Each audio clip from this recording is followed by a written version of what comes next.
Before we begin, if you're enjoying this journey into one of America's most disturbing conspiracy theories, please consider using your hype points on this video.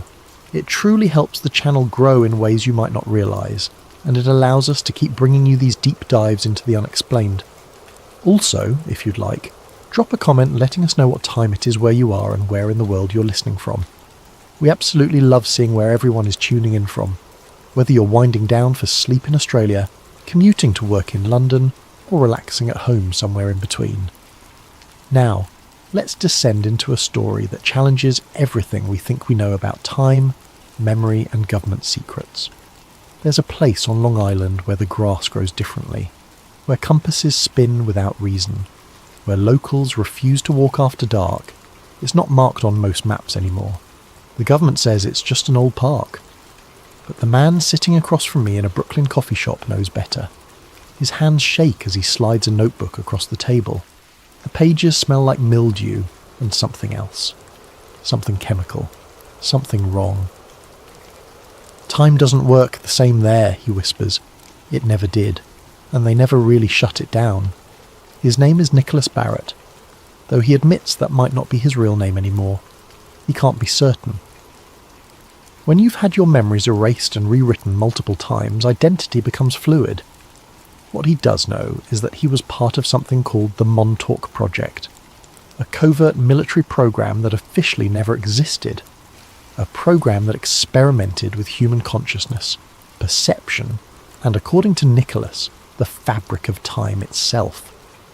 The notebook contains coordinates, radiation readings, lists of names spanning more than a decade, boys who disappeared, scientists who died under mysterious circumstances, military personnel who checked themselves into psychiatric facilities and never spoke again.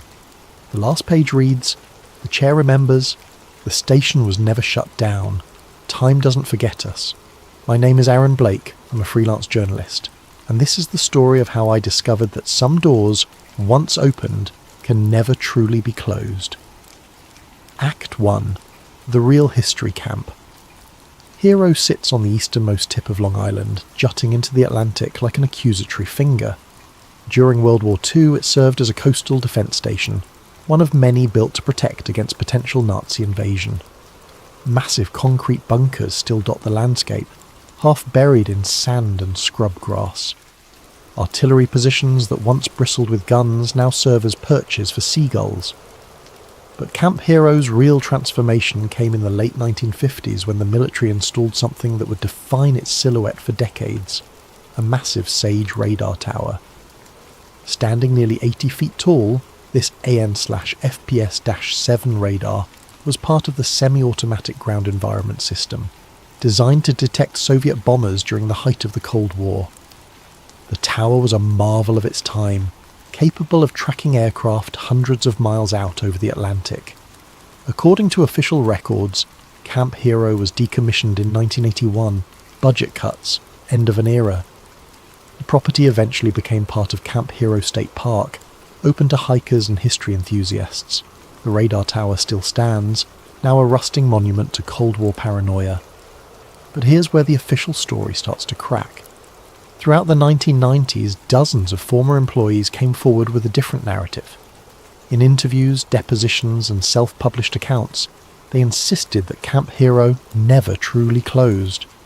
That beneath the surface operations, something else continued. Something classified. Something that had nothing to do with detecting Soviet aircraft. I started my investigation the way any good journalist does, with public records. Camp Hero's history is surprisingly well documented up to a point. Construction permits, personnel rosters, equipment manifests, everything you'd expect from a military installation. Then, around 1971, the documentation becomes spotty, redacted. In some cases, entire years are missing from the archives. I filed Freedom of Information Act requests. Most came back with heavily censored documents or outright denials. No records exist. Information classified for national security purposes. Request denied per exemption. The first 3 months of research yielded almost nothing. I spent hours in the National Archives, scrolling through microfilm until my eyes burned. I contacted former military personnel through veterans organisations. Most refused to talk. Those who did speak offered only vague recollections, carefully worded to avoid anything that might be classified. I interviewed a former radar technician who'd worked at Camp Hero from 1977 to 1980.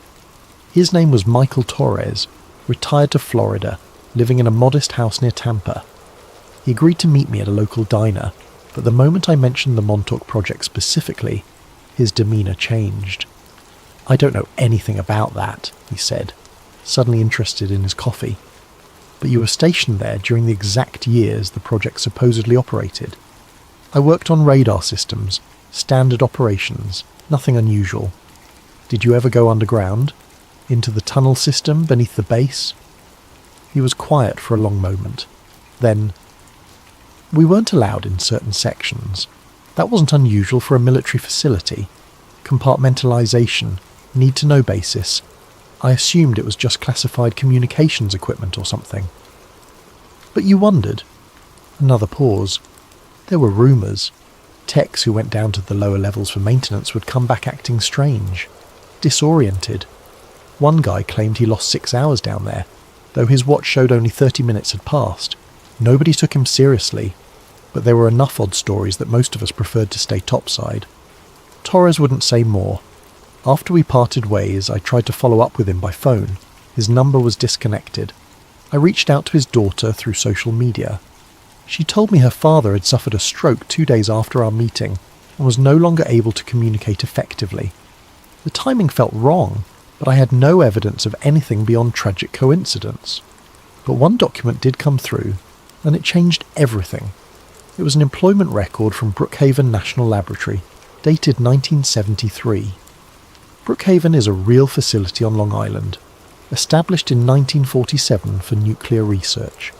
It's conducted legitimate scientific work for decades, but it's also been connected to classified government projects, weapons research, and according to some researchers, experiments that push the boundaries of physics and human consciousness.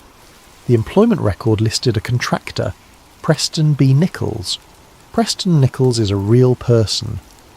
In 1992, he published a book called The MONTAUK Project, Experiments in Time. In it, he claimed to be a recovered memory victim of a covert program run at Camp Hero throughout the 1970s and early 80s. According to Nichols, the project focused on mind control, psychic enhancement, and temporal manipulation. He described a device called the MONTAUK chair, designed to amplify human consciousness and, allegedly, create tangible manifestations of thought. Most dismiss Nichols as a conspiracy theorist, a fantasist spinning tales for profit. But here was documented proof that a Preston B. Nichols had indeed been contracted at Brookhaven during the exact time frame he described. It didn't prove his claims, but it established that he wasn't simply inventing his entire history. I needed to know more about what Brookhaven was actually doing during those years. I spent 2 weeks at the Brookhaven archives, going through every document available from the 1970s. Most were technical papers on nuclear physics, particle acceleration, materials science.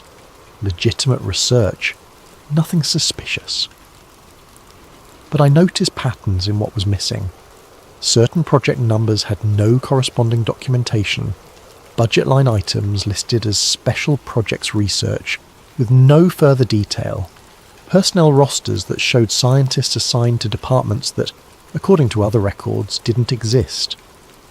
Through a contact at a university library, I obtained archived scientific papers from Brookhaven researchers in the 1970s.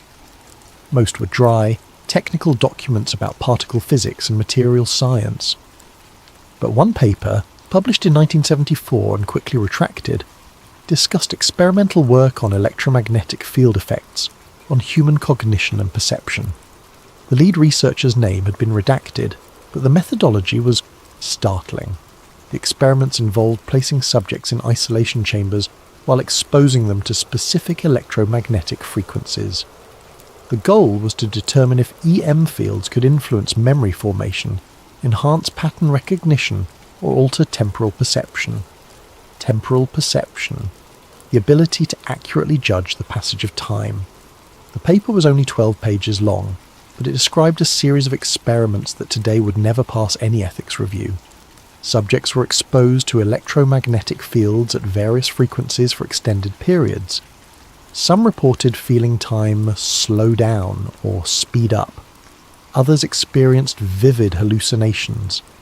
A few claimed to see events that hadn't happened yet, though the paper dismissed these as confabulation consistent with sensory deprivation effects. Most disturbing was a section describing enhanced subjects who showed unusual sensitivity to the EM fields. These individuals reportedly experienced dramatic alterations in consciousness, including what the paper termed reality displacement phenomena. The description was vague, deliberately so, but it suggested these subjects were perceiving or experiencing something beyond standard hallucination.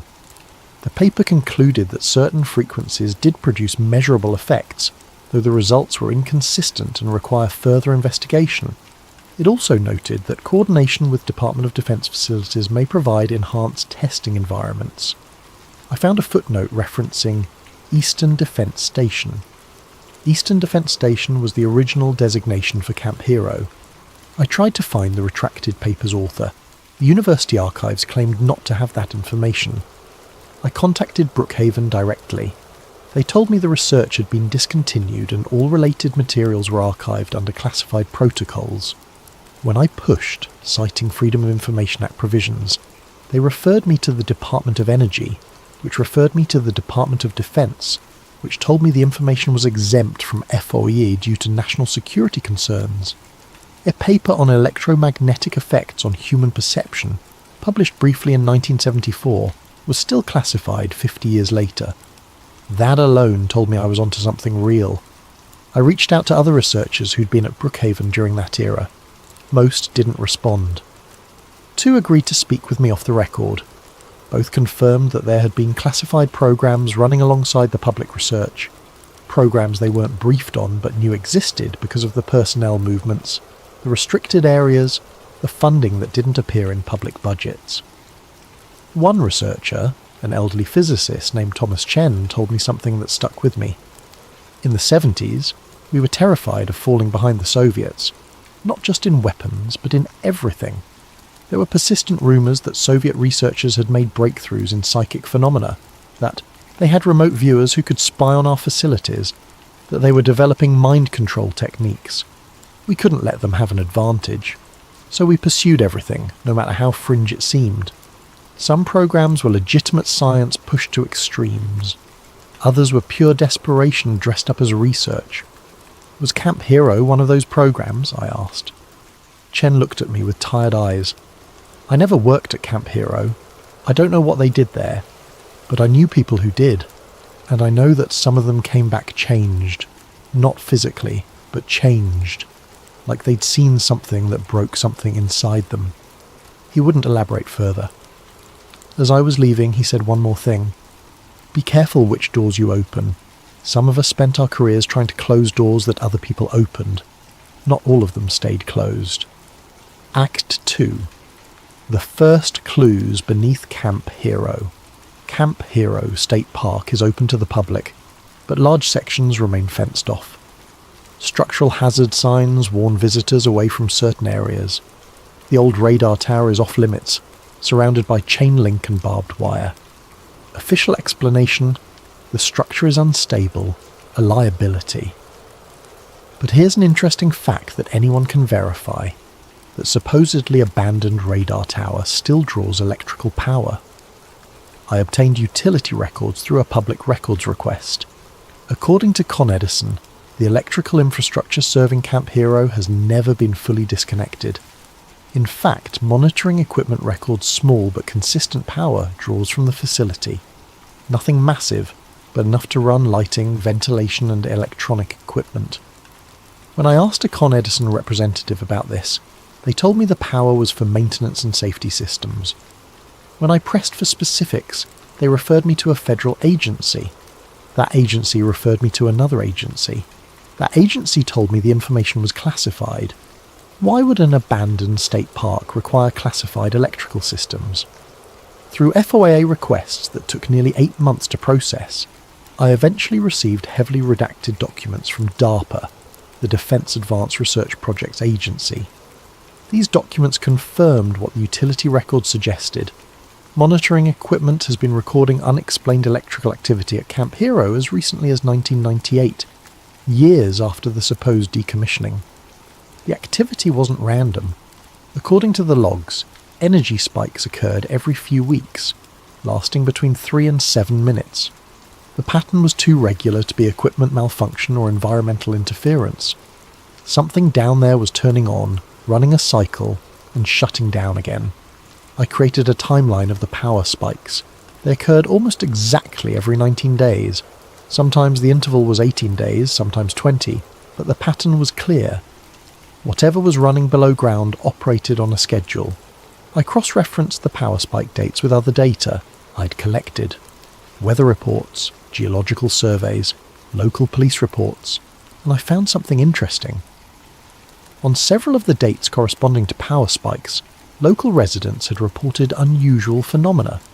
Compass anomalies, electronic equipment malfunctions. In one case, a massive flight of birds veering suddenly away from the area, as if fleeing something. But the most disturbing discovery came when I started looking into the missing children. Nicholas's notebook contained a list of names, most with dates from the mid-1970s. At first, I assumed they were participants in the alleged project, perhaps military personnel or civilian contractors. Then I noticed the ages listed next to some names: 12, 14, 13, 11. 2 names had been circled in red ink: John Reyes and Mark Atwood. John Reyes disappeared from his home in East Hampton on a July evening in 1975. He was 13 years old. He told his parents he was going to ride his bike to a friend's house just a few blocks away. He never arrived. Despite extensive searches and a police investigation that lasted months, no trace of John was ever found. The case remains unsolved. I tracked down John's mother, Maria Reyes, still living in the same house where she'd raised her son. She was in her 70s now, health failing, but she agreed to speak with me. We sat in her living room, photographs of John covering every surface, a shrine to a boy who'd never come home. He was special, she told me, her voice still carrying the weight of decades-old grief. Not just to me, because every mother thinks their child is special. But John was different. He had dreams that came true. He knew things he shouldn't know. When he was 8, he told me my sister was going to call with bad news. 5 minutes later, the phone rang. My sister's husband had been in a car accident. Did anyone ever show interest in John's abilities? I asked carefully. Maria nodded slowly. A few months before he disappeared, a man came to the house, said he was from a special school for gifted children. He asked if John had any unusual talents, asked if we'd consider enrolling him in a summer program. I said no. I didn't trust him. Something about the way he looked at John, like he was evaluating merchandise. Did you tell the police about this man when John disappeared? I tried. They said there was no record of any special school programs in the area. They thought I was misremembering, grief making me confused. But I wasn't confused. That man was real, and I've always wondered if John didn't go to his friend's house that night, if maybe he went looking for that man instead. She showed me John's room, preserved exactly as it had been in 1975. Posters on the walls, books on shelves, a diary in a desk drawer. Maria let me read it. The entries from the last month before John's disappearance were disturbing. He wrote about dreams of a white room, a chair with wires, men in lab coats asking him questions. In one entry, dated a week before he vanished, he wrote, "The dreams feel more real than being awake, like I'm remembering something that already happened, or maybe something that's happening right now, somewhere else. I want to find the white room. I want to understand." Mark Atwood vanished 2 years later in 1977, 14 years old, last seen leaving a summer camp in Montauk. Unlike John's case, Mark's disappearance was stranger. Witnesses reported seeing him walking toward the old Camp Hero facility. When camp counsellors went looking for him, they found his bicycle leaning against the perimeter fence. Mark was gone. I found Mark's sister, Jennifer, living in Boston. She was reluctant to talk at first, but when I mentioned that I was investigating Camp Hero and the possibility of a connection to her brother's disappearance, she agreed to meet. Mark changed in the weeks before he disappeared, Jennifer told me. He'd always been a normal kid, played sports, had friends, did okay in school, but that summer he became obsessed with dreams. He'd wake up screaming. My parents took him to a therapist, but Mark wouldn't talk about what he was seeing. Did he ever describe the dreams? I asked. Jennifer pulled out a box she'd kept for decades. Mark's belongings, things their parents had saved. Inside was a notebook, similar to the one Nicholas had given me. Mark's handwriting filled the pages, describing dreams in vivid detail. The dreams were consistent. A large room filled with equipment, a chair that hummed with energy, other children sitting in darkness waiting their turn, and something else, a presence. Mark called it the thing that watches from the corners. He drew pictures of it, crude sketches that showed a shape that didn't quite make sense geometrically, too many angles, surfaces that seemed to exist in more than 3 dimensions. The camp counsellors said Mark had been acting strange the last few days, Jennifer continued, walking in his sleep, standing at the edge of the property staring toward Camp Hero. One counsellor said she caught him trying to sneak out in the middle of the night.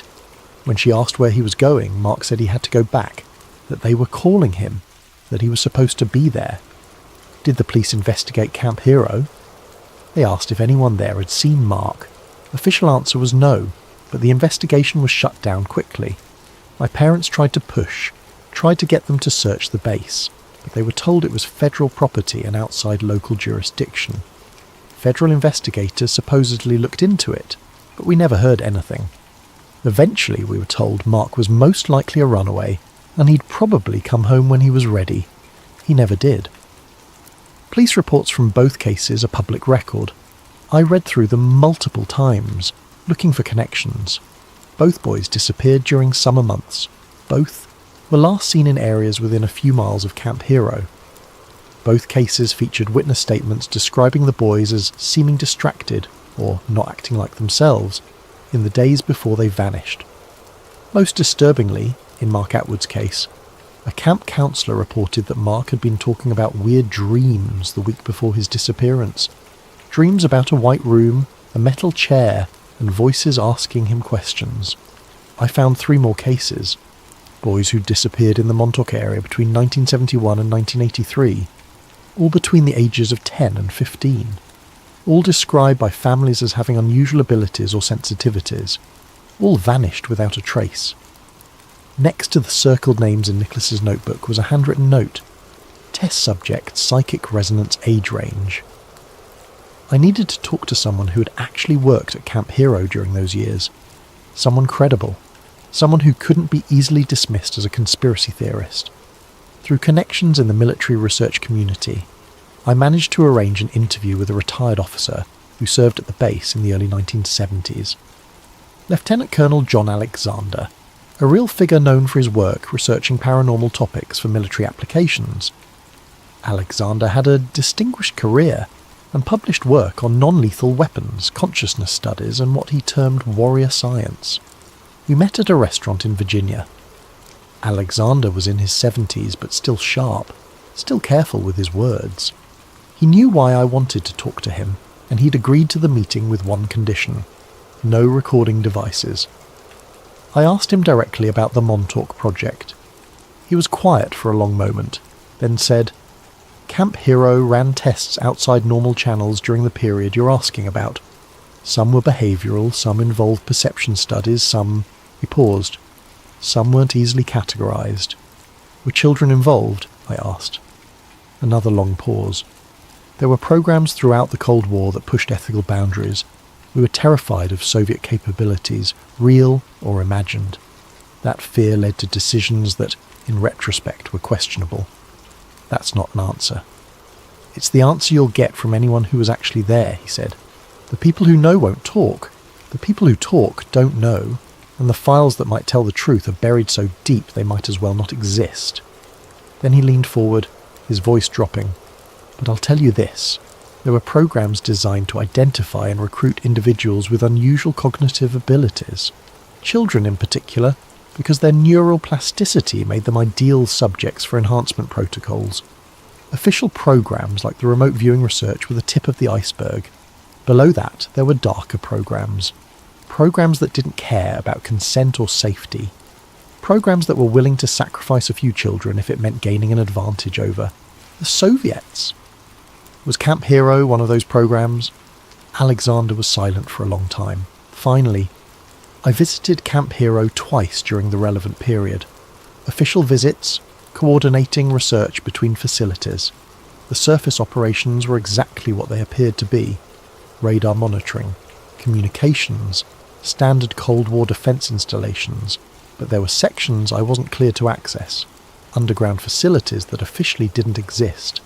I saw children being escorted into those facilities. I asked about them. I was told they were part of a gifted education program partnered with local schools. But you didn't believe that. I knew what our programs looked like. I knew the language, the protocols. What I saw at Camp Hero wasn't education, it was experimentation. And the children... He stopped, seeming to struggle with the memory. They had this look, empty, like something had been taken from them. But then he said something that sent a chill through me. If you're serious about investigating this, you should know that certain questions have consequences. There are people who have devoted careers to making sure specific doors stay closed. If you start picking those locks, don't be surprised when someone comes to see what you're doing.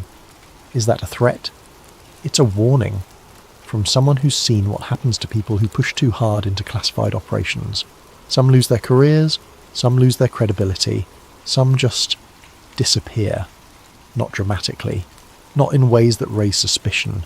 They have accidents, health problems, or they simply stop pursuing their investigations and no one quite knows why. Did that happen to people looking into MONTAUK? Alexander stood to leave. It's happened to people looking into everything the government wants to keep hidden. MONTAUK is just one door among many, but it might be one of the most important. Because if what you're investigating is real, if the project actually achieved what people claim, then time itself might be compromised, and that's not something any government can afford to admit. Act 3. The project itself. To understand the MONTAUK project, you have to understand the scientific and political context of the Cold War. By the 1970s, both the United States and Soviet Union had moved beyond conventional weapons research into stranger territories. Psychic espionage, remote viewing, mind control, consciousness manipulation. These weren't fringe ideas pursued by cranks in basements. They were serious programs with serious funding. The CIA's MK-Ultra program is well documented. From 1953 to 1973, the agency conducted experiments on unwitting subjects, testing LSD, sensory deprivation, hypnosis, and other techniques meant to produce mind control capabilities. The program was real. The documents are declassified. The horror is undeniable. What's less known is that MK-Ultra had sister programs, sub-projects that branched into different areas of research. One was the Stargate project, which investigated psychic phenomena and remote viewing. The US government spent 20 years and millions of dollars trying to determine if humans could develop reliable extrasensory perception. The results were mixed. Some remote viewers showed abilities that defied conventional explanation. Most didn't. But the research continued, classified and compartmentalized, with different agencies pursuing different angles. According to Nicholas, the MONTAUK project was one of those angles, and it went further than anyone publicly admits. Over the course of several meetings, Nicholas gradually revealed more details. Each session was difficult for him. He would start strong, memories flowing, but within an hour he'd begin to deteriorate. Words would come slower, his hands would shake more violently. Sometimes he'd stop mid-sentence and stare into space, as if listening to something I couldn't hear. We weren't reading minds, Nicholas told me during one of our earlier meetings. His hands shook as he spoke, the way they always did when discussing the project. We were creating realities, or at least that's what they wanted us to do. The centrepiece of the project was allegedly a device called the MONTAUK chair. Nicholas described it in detail. A modified dental chair with cranial attachments, electromagnetic coils, and sensory deprivation elements. Subjects would sit in the chair while technicians adjusted frequencies, monitoring brain activity and physiological responses. The chair was built around technology from the Philadelphia experiment, Nicholas claimed. Or at least that's what they told us. Electromagnetic equipment that had been confiscated from that operation and kept in storage for decades. They retrofitted it, modernized it, connected it to the most powerful radar system on the East Coast. The Philadelphia experiment is itself a conspiracy theory. The claim that in 1943 the Navy made a destroyer escort briefly invisible during a secret test. Most historians dismiss it as fantasy. But Nicholas insisted the technology was real and had been repurposed for MONTAUK. The radar tower wasn't just detecting aircraft, he said. It was generating massive electromagnetic fields that could be focused and directed. The chair was the targeting mechanism, a human brain, enhanced and amplified, used to shape and direct those fields. The official goal, Nicholas claimed, was to enhance psychic abilities, to find individuals who could project thoughts, influence others at a distance, or perceive events beyond normal sensory range.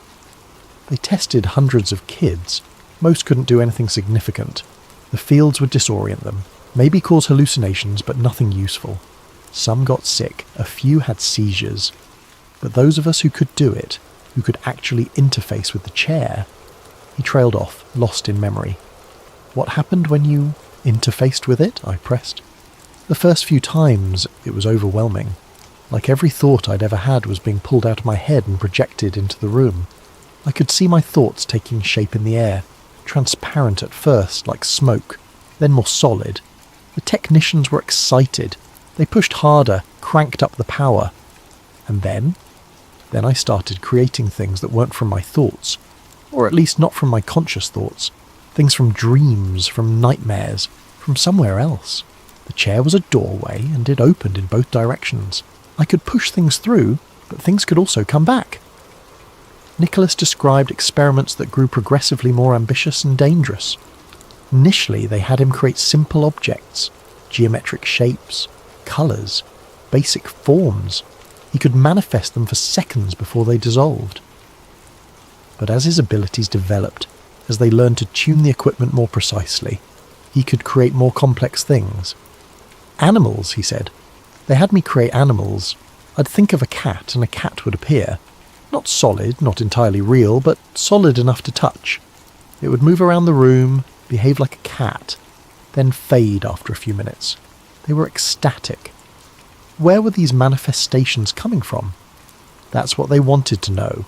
They theorized I was pulling energy from the quantum field, giving it shape through consciousness, or maybe accessing parallel dimensions, or creating temporary rifts in space-time. They didn't know. All they knew was that it worked. But as the experiments continued, things started going wrong. There were other kids in the program, 6 that I knew of, though I think there were more. We'd see each other in the hallways, in the waiting areas. We weren't supposed to talk to each other, but we did when the guards weren't watching. One boy, Tommy, he could see the future. Not clearly, not reliably, but he'd get flashes. Another girl, she could move things with her mind. Small things, but real telekinesis. What happened to them? Nicholas's face went pale. Tommy started seeing the same future over and over. The White Room filled with something dark, something massive. He said it was coming, that we were opening a door we couldn't close. He got more and more agitated, started refusing to participate in experiments. They sedated him, forced him into the chair anyway. He had a seizure during the test. Died right there in the chair. They killed him. They killed several of us. Not intentionally, or at least that's what they claimed. Just casualties of important research. The program was more important than the individual lives. That's what the lead scientist told us. We were serving our country. Nicholas described a lead scientist he knew only as Brennan, a physicist who'd transferred from Brookhaven.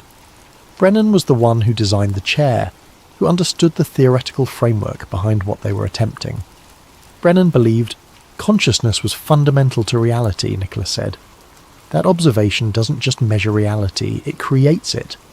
The chair was designed to amplify that effect, to let a single consciousness shape reality on a larger scale. He thought if we could perfect the technique, we could manifest anything. Weapons, resources, eventually even manipulate time itself. Time manipulation? That was the end game. They believed that if consciousness could shape space, it could also shape time. They started running experiments where they'd have me try to project thoughts into the past or future. I don't know if it worked, but I started having memories of things that hadn't happened yet, or memories of things that happened differently than I remembered originally. It was like reality was becoming fluid. How did you escape? Nicholas went very quiet. When he spoke again, his voice was barely a whisper. I didn't escape. That's the thing you need to understand. I'm still there. Part of me never left that chair. I'm experiencing multiple timelines simultaneously. In one timeline, I'm sitting here talking to you. In another, I'm still 13 years old, strapped into that chair, creating horrors. The timelines overlap, that's what they did. They broke time, and some of us got caught in the break. I didn't know how to respond to that. It sounded like severe disassociation, trauma manifesting as delusional belief. But the way he said it, the absolute conviction in his voice, made me wonder. Asta 4. The breakthrough. Nicholas had given me coordinates, specific GPS numbers that supposedly marked an entrance to the underground complex, one that wasn't commonly known or monitored. I won't publish those coordinates here, both for legal reasons and because what I found suggests they lead somewhere that should stay closed. I drove out to MONTAUK on a grey October morning. The park was nearly empty, just a few dedicated hikers and photographers capturing the autumn light. I parked near the old artillery positions and began walking, GPS unit in hand, trying to look like a tourist wandering the trails. The coordinates led me away from the main paths, into an area thick with scrub oak and briars. I pushed through, jacket snagging on branches, compass spinning wildly in my hand. The needle wouldn't settle, rotating through all points as if magnetic north had ceased to exist. I pulled out my phone to check the GPS. The app showed my position, but the map tiles wouldn't load. Signal was strong, but something was interfering. The screen flickered, showing my location jumping between different points, sometimes showing me miles away, then snapping back to my actual position. The air felt different here, heavier, charged with something I couldn't name. My skin prickled with static. The hair on my arms stood up. I heard a low-frequency hum, felt more than heard, vibrating through the ground. Then I reached a clearing. There was a concrete pad, roughly 10 feet, square, covered with graffiti and weathering. It looked like an old foundation or loading area, but at one corner, partially hidden by overgrown vegetation, was something that didn't fit. A steel door set flush into the concrete. The door was painted the same weathered grey as the surrounding concrete, meant to blend in. It was secured with a heavy padlock, but what caught my attention was the lock itself. It wasn't a standard commercial lock. It had a serial number stamped into the housing that matched federal issue specifications. I'd done enough research on military equipment to recognise the model. These locks were used on secure facilities, designed to be resistant to picking, cutting and tampering. They had to be opened with specific keys that contained electronic chips. You couldn't just cut them off with bolt cutters. Why would an abandoned state park have federal-grade locks on underground doors? I'd brought a Geiger counter with me, the kind you can order online for a few $100s, not military-grade but sensitive enough to detect elevated radiation. When I held it near the door, the reading spiked immediately. Not dangerously high, but well above background levels.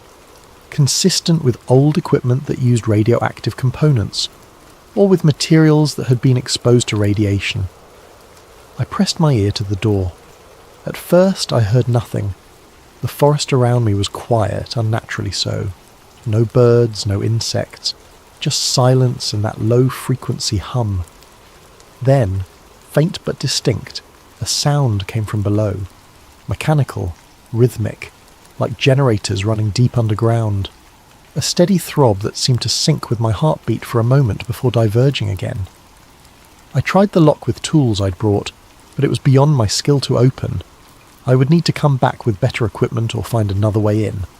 But just finding the door exactly where Nicholas said it would be, with evidence of active systems below ground, was enough to confirm that his information had substance. As I was preparing to leave, I heard something else, a sound that didn't fit the environment. A low-frequency pulse, barely audible, felt more than heard. It came from beneath my feet, a rhythmic throb that seemed to sync with my heartbeat for a moment before fading away. I checked the Geiger counter again. The readings were fluctuating now, rising and falling in time with the pulses. The pattern was regular, a spike every few seconds, perfectly timed, as if something below was cycling through operations. I took photographs, careful to document everything. The door, the lock, the concrete pad, the surrounding area. I made notes on my phone, recorded video, captured GPS coordinates. Evidence. Proof that this place existed. Something was running down there. Something was active. I stood there for nearly an hour listening to the pulses, feeling them through the ground. At one point my nose started bleeding. Just a trickle. Nothing serious. But it startled me. I wiped it away and noticed my hands were shaking.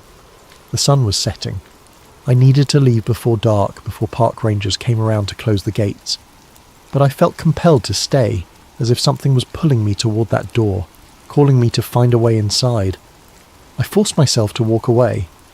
But that night, lying in a motel room in Montauk, I couldn't shake the feeling that I'd crossed a threshold.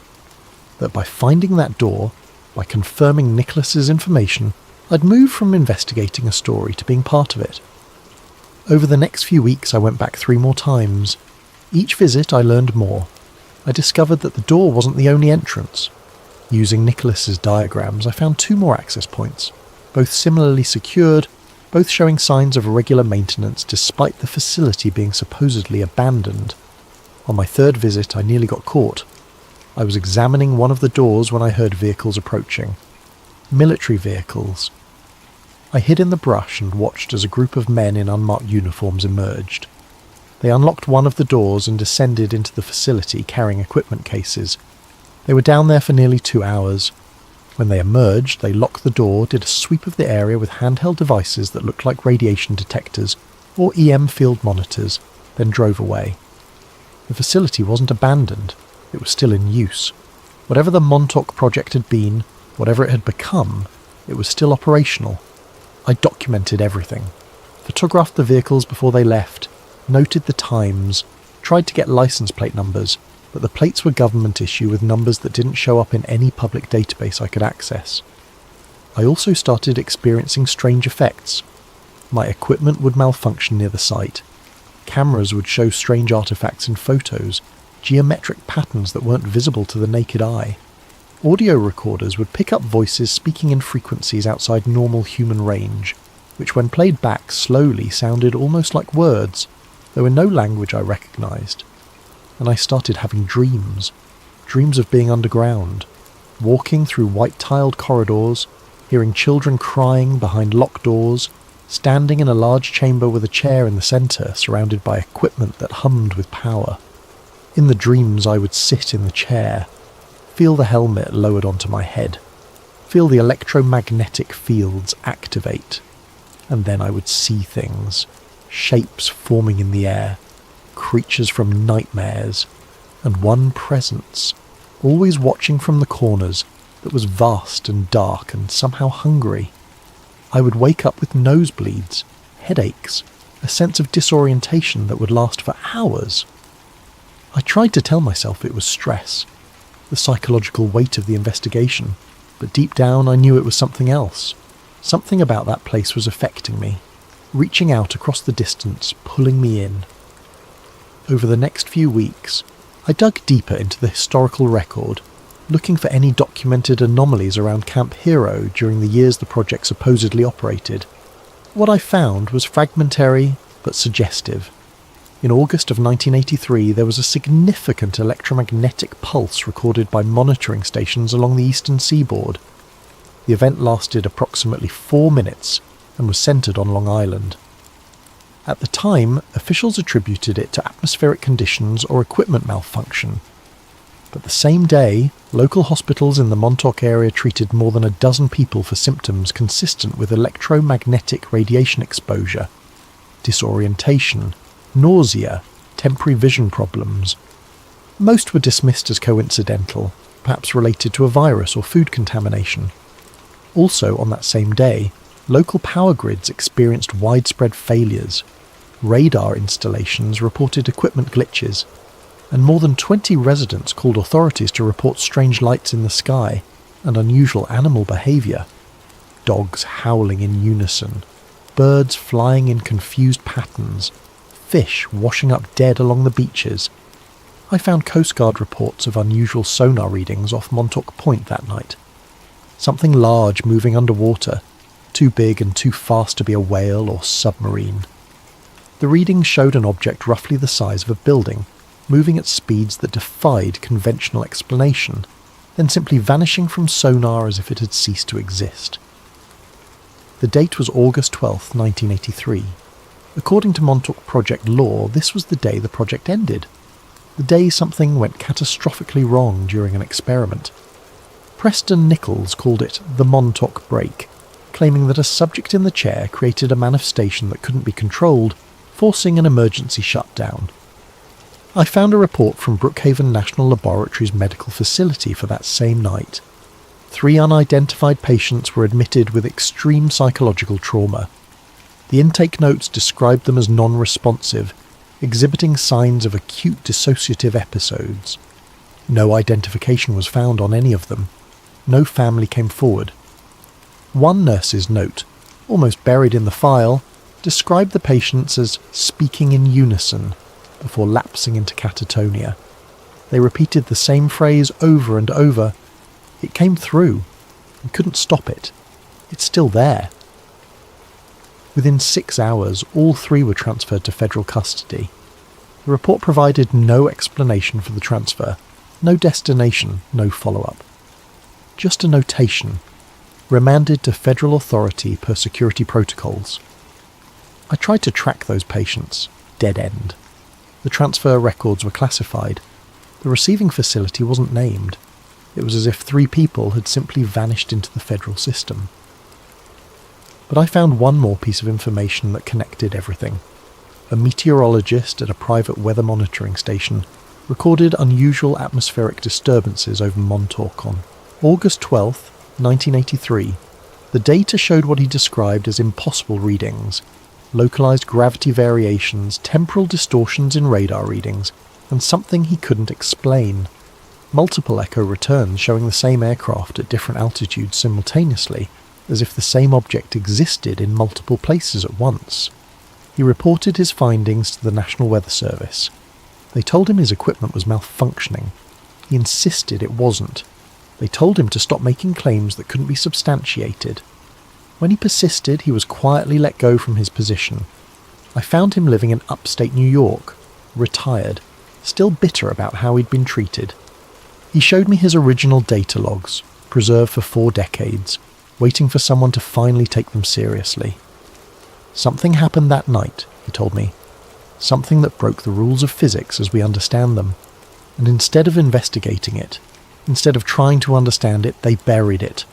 Made everyone involved look crazy or incompetent. But I know what I saw. I know what the data showed, and I know they didn't want anyone looking too closely at what was happening at Camp Hero. Act 5. The cover-up. Every good conspiracy theory has a moment where the cover-up becomes more interesting than the crime. With Montauk, that moment came when I started finding the gaps, the places where records should exist but don't. I filed more than 30 FOA requests over 6 months. Requests for personnel records, equipment manifests, incident reports, anything related to Camp Hero between 1971 and 1983. Most were denied. A few came back with documents so heavily redacted they were useless. But the denials themselves were revealing. Several explicitly cited national security exemptions for information more than 40 years old. What could possibly threaten national security about Cold War radar operations at a decommissioned base? One response I received was particularly interesting. I'd requested documents related to power consumption at Camp Hero during the 1970s. The Department of Energy responded that the records existed, but were classified under special access programs and couldn't be released without approval from multiple agencies, some of which weren't even named in the response.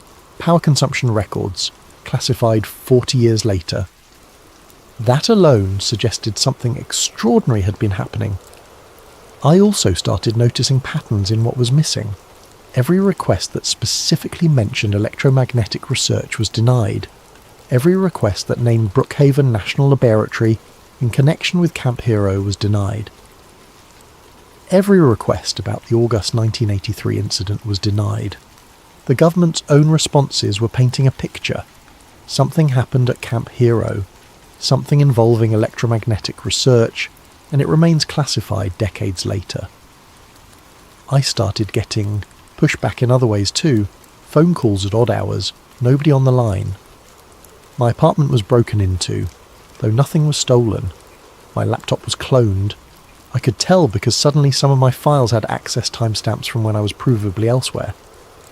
A black SUV started appearing near my apartment, always parked in different spots but always within view.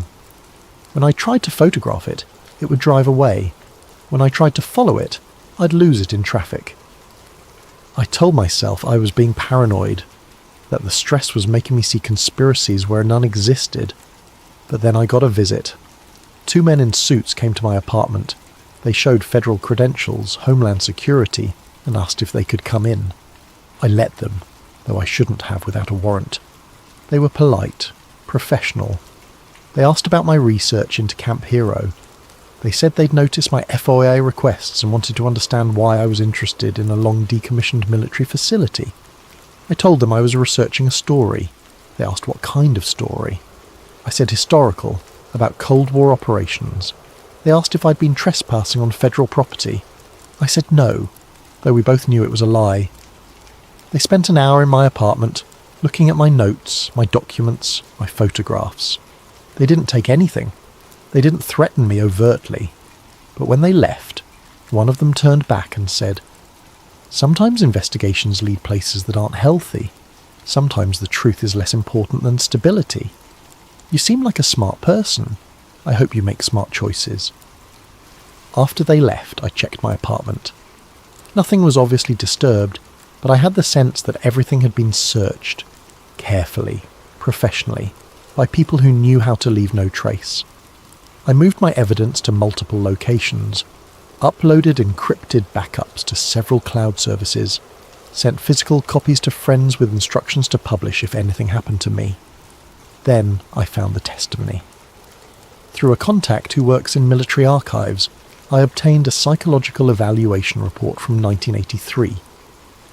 The subject was a serviceman who'd been stationed at Camp Hero. He'd been referred for evaluation after exhibiting signs of severe distress and paranoia. The evaluation transcript makes for disturbing reading. The serviceman claimed he'd witnessed experiments involving children. He described a white room beneath the base, a metal chair with strange attachments, and tests that broke the kids. He said he'd heard children screaming in the walls, that one boy had made something appear that looked like it was from a nightmare. He described a massive creature, vaguely humanoid but wrong in fundamental ways, that materialized during one test session. According to his testimony, it attacked staff before dissolving into what he called black static. The incident, he claimed, triggered an emergency evacuation of the underground facility. The thing was massive. The transcript read, "Filled the whole chamber, made sounds that weren't sounds, like pressure in your ears. Some of the staff tried to shut down the equipment, but it wouldn't respond.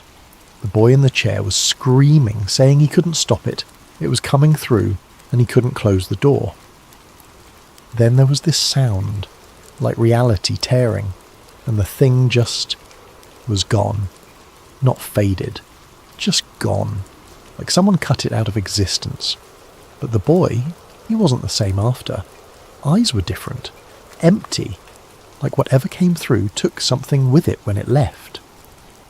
The evaluating psychiatrist diagnosed him with acute psychotic disorder and recommended immediate hospitalization. His testimony was dismissed as delusional. He was medically discharged and, as far as I can tell, never spoke publicly about his experiences. But here's what made me take his testimony seriously. The details matched Nicholas's account almost exactly. The white room, the chair, a boy who could manifest things, a creature that appeared during a test, an emergency evacuation, two separate sources, no apparent connection to each other, describing the same events. I went back to Nicholas with the evaluation transcript. When he read it, he started crying. "That was me," he whispered. "I was the boy in the chair. I made that thing. I didn't mean to, but they pushed and pushed, and something came through. Something from..." He stopped, unable to continue. "From where?" I asked. "I don't know. Somewhere that isn't now. Somewhere time works differently. The chair opened a door and I couldn't close it. Part of that thing is still here, still connected to me. Sometimes I can feel it watching through my eyes." He looked at me then, and for a moment his eyes did look different, darker, as if something else was looking out from behind them. "It's waiting," he said, "waiting for the door to open again, and they're going to open it. They never stopped the research. They just moved it deeper, made it more secret. The technology is better now. The understanding is clearer. They think they can control it. But they're wrong. Once you open certain doors, you can't control what comes through." Act 6. The final revelation. Nicholas agreed to show me everything. Not just talk, but take me to places. Show me evidence he'd kept hidden for years. He said he'd been afraid to share everything, afraid of what might happen if the full story came out. But he was dying. Lung cancer, stage 4. He had months at best. "I need someone to know," he told me, "before it's too late, before they erase everything." He took me to a storage unit in Queens. The neighbourhood was rough, the facility run down. We went at night, Nicholas insisting we needed darkness for what he was about to show me. Inside the unit were boxes of documents, photographs, and physical items he claimed to have taken from the MONTAUK facility before the final shutdown. They evacuated so fast after the incident, he explained. Emergency protocols, everyone out immediately. Some of us grabbed what we could on the way. I took these, I've kept them hidden ever since. The photographs were the most compelling. Polaroids, dated in the handwriting typical of the 1970s and early 80s. They showed underground rooms, equipment, and in several cases children. Boys ranging from about 10 to 15 years old, sitting in chairs wearing electrode caps, looking directly at the camera with expressions ranging from fearful to vacant. One photograph showed Nicholas. I compared it to his current appearance, accounting for age, and the match was undeniable. He couldn't have been more than 12 in the photo. He was sitting in what looked like a modified dentist's chair, metal bands around his head, wires running to equipment out of frame. A man in a white coat stood beside him, face partially visible, making notes on a clipboard. On the back of the photograph, written in black ink, Project Phoenix, Subject 01, June 79. Another photograph showed a room that had been damaged, equipment overturned, scorch marks on walls, and in one corner, barely visible but unmistakable, a shape. Large, dark, with the angles that hurt to look at. The photograph was blurry in that area, as if the image couldn't quite resolve, but you could see enough to know it wasn't human, wasn't normal. The more I stared at it, the more details emerged. Surfaces that seemed to exist in multiple planes simultaneously. Limbs, if they could be called that, extending in directions that violated three-dimensional geometry, and something that might have been eyes or mouths or wounds in reality itself. "That's what I made," Nicholas said quietly, not looking at the photograph. "That's what came through when they pushed my abilities too far. They wanted me to create specific things, images they projected into my mind. But that time, something else came instead. Something that was already there, waiting for a door to open. There were dozens more photographs, test chambers, equipment I couldn't identify, children in various states of distress, and in several images that shape in the corner always partially visible, as if it existed just out of frame no matter how the camera was positioned. There were also documents, internal memos from Brookhaven, equipment requisitions for items that made no sense in conventional research, magnetic field generators beyond anything commercially available, isolation chambers, sensory deprivation tanks, and something described only as temporal variance monitors. One memo, dated March 1981, referenced continued coordination with Eastern Defence operations and noted promising developments in consciousness projection protocols. It was signed by a name I recognised, a Brookhaven physicist who'd later become prominent in quantum mechanics research. He's still alive, still publishing papers. I tried to contact him. He refused to speak with me. Another document was a technical specification for something called the Beacon, described as a trans-temporal signalling device designed to maintain coherent communication across temporal discontinuities. The description was dense with physics jargon I barely understood, but the implication was clear. They were trying to send signals through time. But the most disturbing item in Nicholas's collection was a VHS tape. The label, handwritten, read, Temporal Test B, August 83. We found a pawn shop that still had a working VCR and paid the owner to let us use it. Nicholas, myself, and the shop owner watched together on an old television in the back room. The video quality was poor, degraded by age and magnetic drift. But what it showed was unmistakable. A white-walled room exactly as Nicholas had described. Harsh fluorescent lighting, equipment lining the walls, old computers with CRT monitors, oscilloscopes, devices I couldn't identify. In the centre, a chair, metal frame, leather straps, a helmet covered with sensors and wires. A boy, maybe 13 years old, was led into the frame by two men in white coats. The boy was Nicholas. Even 40 years younger, even moving differently, the resemblance was clear. They strapped him into the chair, attached the helmet. One technician spoke off camera, words muffled but the tone clear, instructions, commands, pushing the boy to concentrate. For several minutes nothing happened. The boy sat still, eyes closed, face straining with effort. The monitoring equipment showed readings I couldn't interpret, numbers and waveforms changing rapidly. Then the air around the boy began to shimmer. At first it was subtle, heat waves, distortions in the light, but quickly it became more pronounced. The shimmer intensified, localized in a corner of the room, and began to coalesce into something. A shape. Dark. Indistinct. But growing more solid with each passing second. The technicians noticed. One stepped back. Another reached for a control panel. Someone off camera shouted, "Increase the dampening field!" But the shape continued to form. It was large, easily 8 feet tall with proportions that weren't quite right.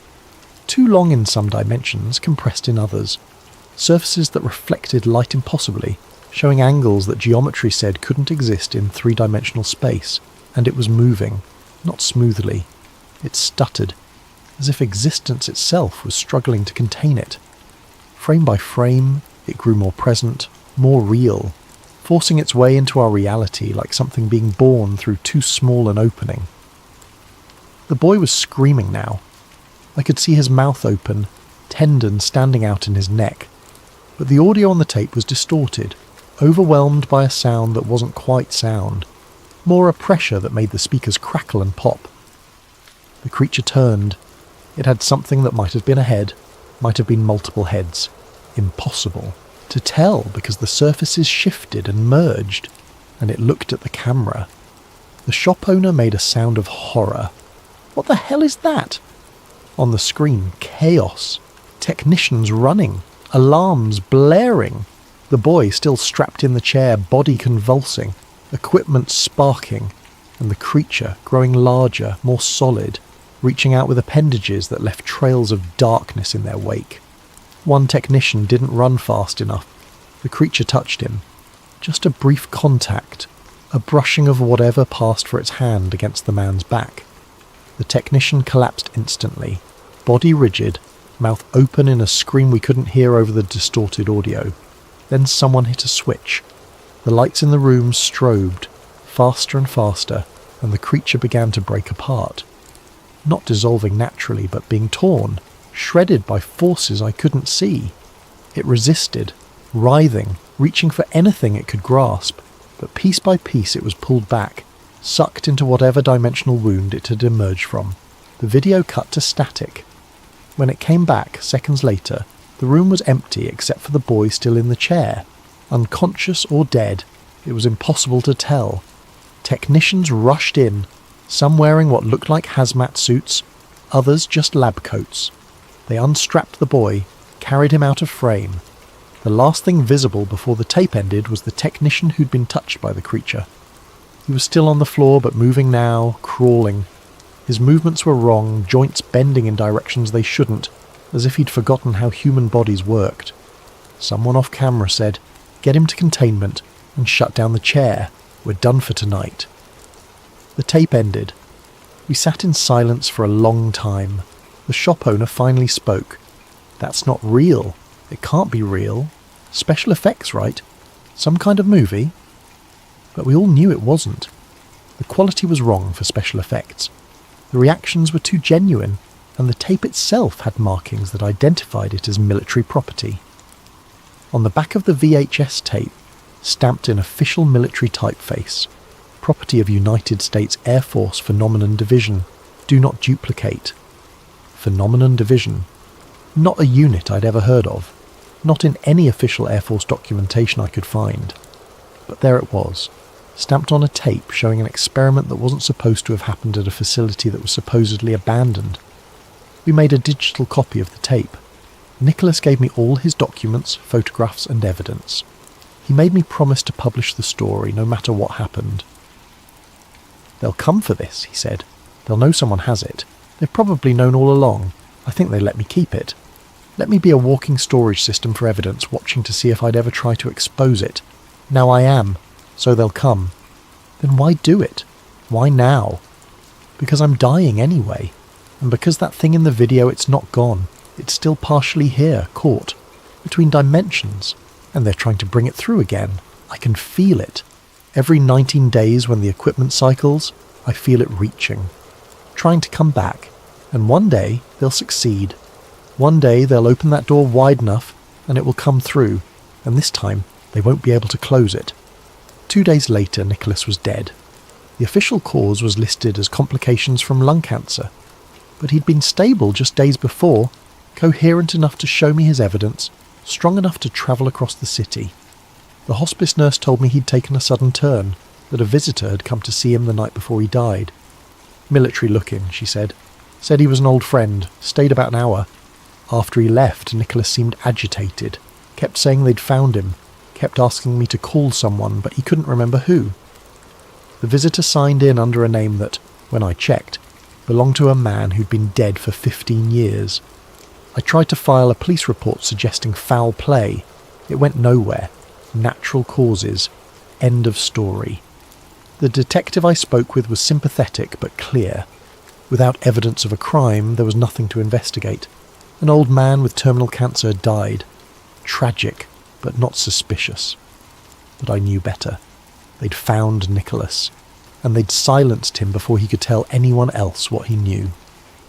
Ending. Time never closed.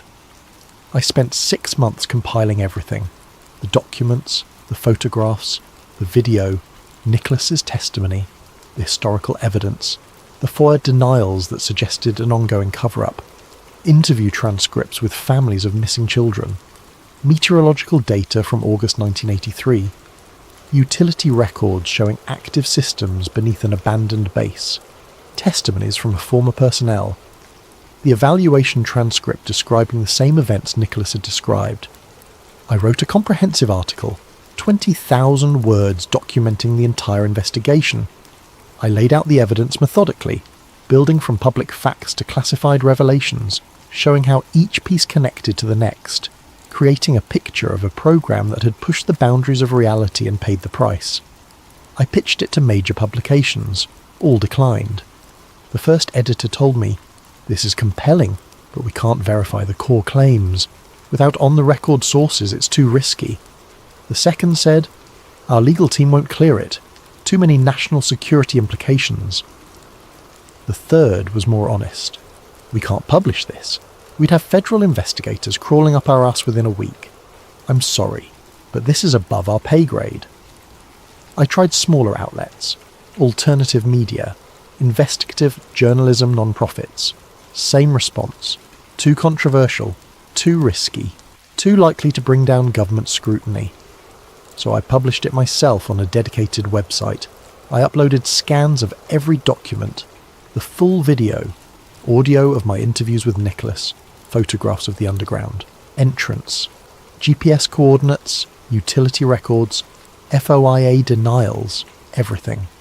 I built the site carefully with multiple layers of backup and distribution, mirrors on servers in different countries, copies shared with journalist organisations with instructions to publish if I disappeared. I wanted to make sure that even if they came for me, the information would survive. The article went live on a Monday morning at exactly 9 a.m. I watched the traffic counter, saw the numbers climb, 10 visitors, 100, 1,000. By Monday afternoon it had been shared thousands of times. By Tuesday it was trending on multiple platforms. People were discussing it, debating it, planning trips to Camp Hero to investigate for themselves. Conspiracy theory forums erupted with activity. Researchers I'd never met were verifying pieces of my evidence, confirming documents, adding their own findings. A documentary filmmaker contacted me about turning it into a film. A podcaster wanted to interview me. A book publisher offered an advance for a full manuscript. For 48 hours it felt like the truth was finally breaking through. Like decades of cover-up were crumbling. By Wednesday morning it was gone. The website was down. Not just offline, but erased. The domain registrar said they had no record of my purchase. My hosting company claimed the account never existed. When I showed them my payment receipts, they looked at me like I was insane. Backup files on my computer were corrupted, unrecoverable. I tried data recovery software. Nothing.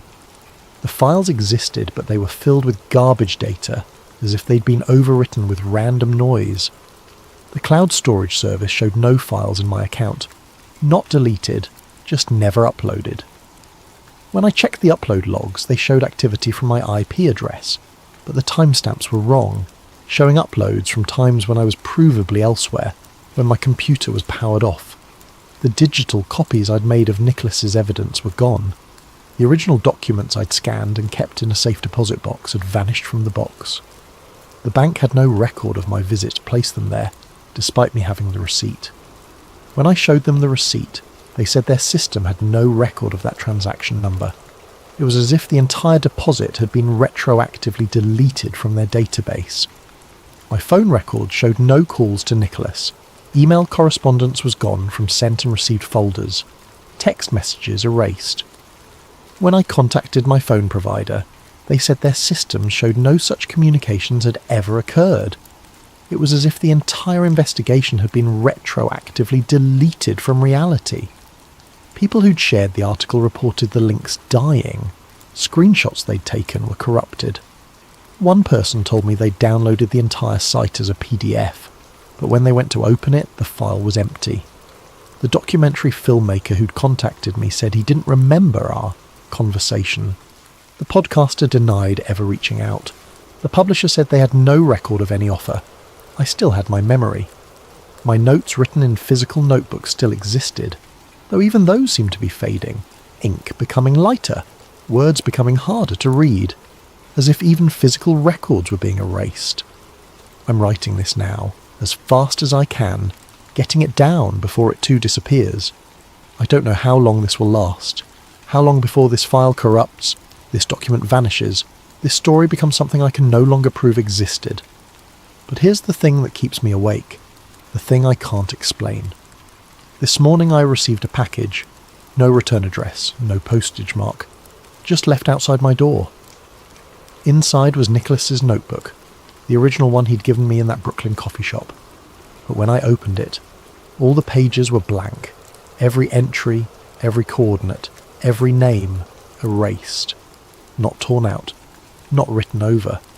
Just blank, as if they'd never been written on at all.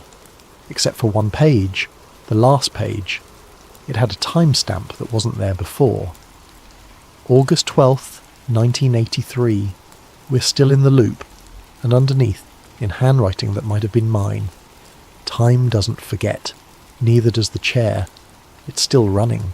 We never left. We're still down there, and you're starting to remember. I don't remember writing that. I know I didn't.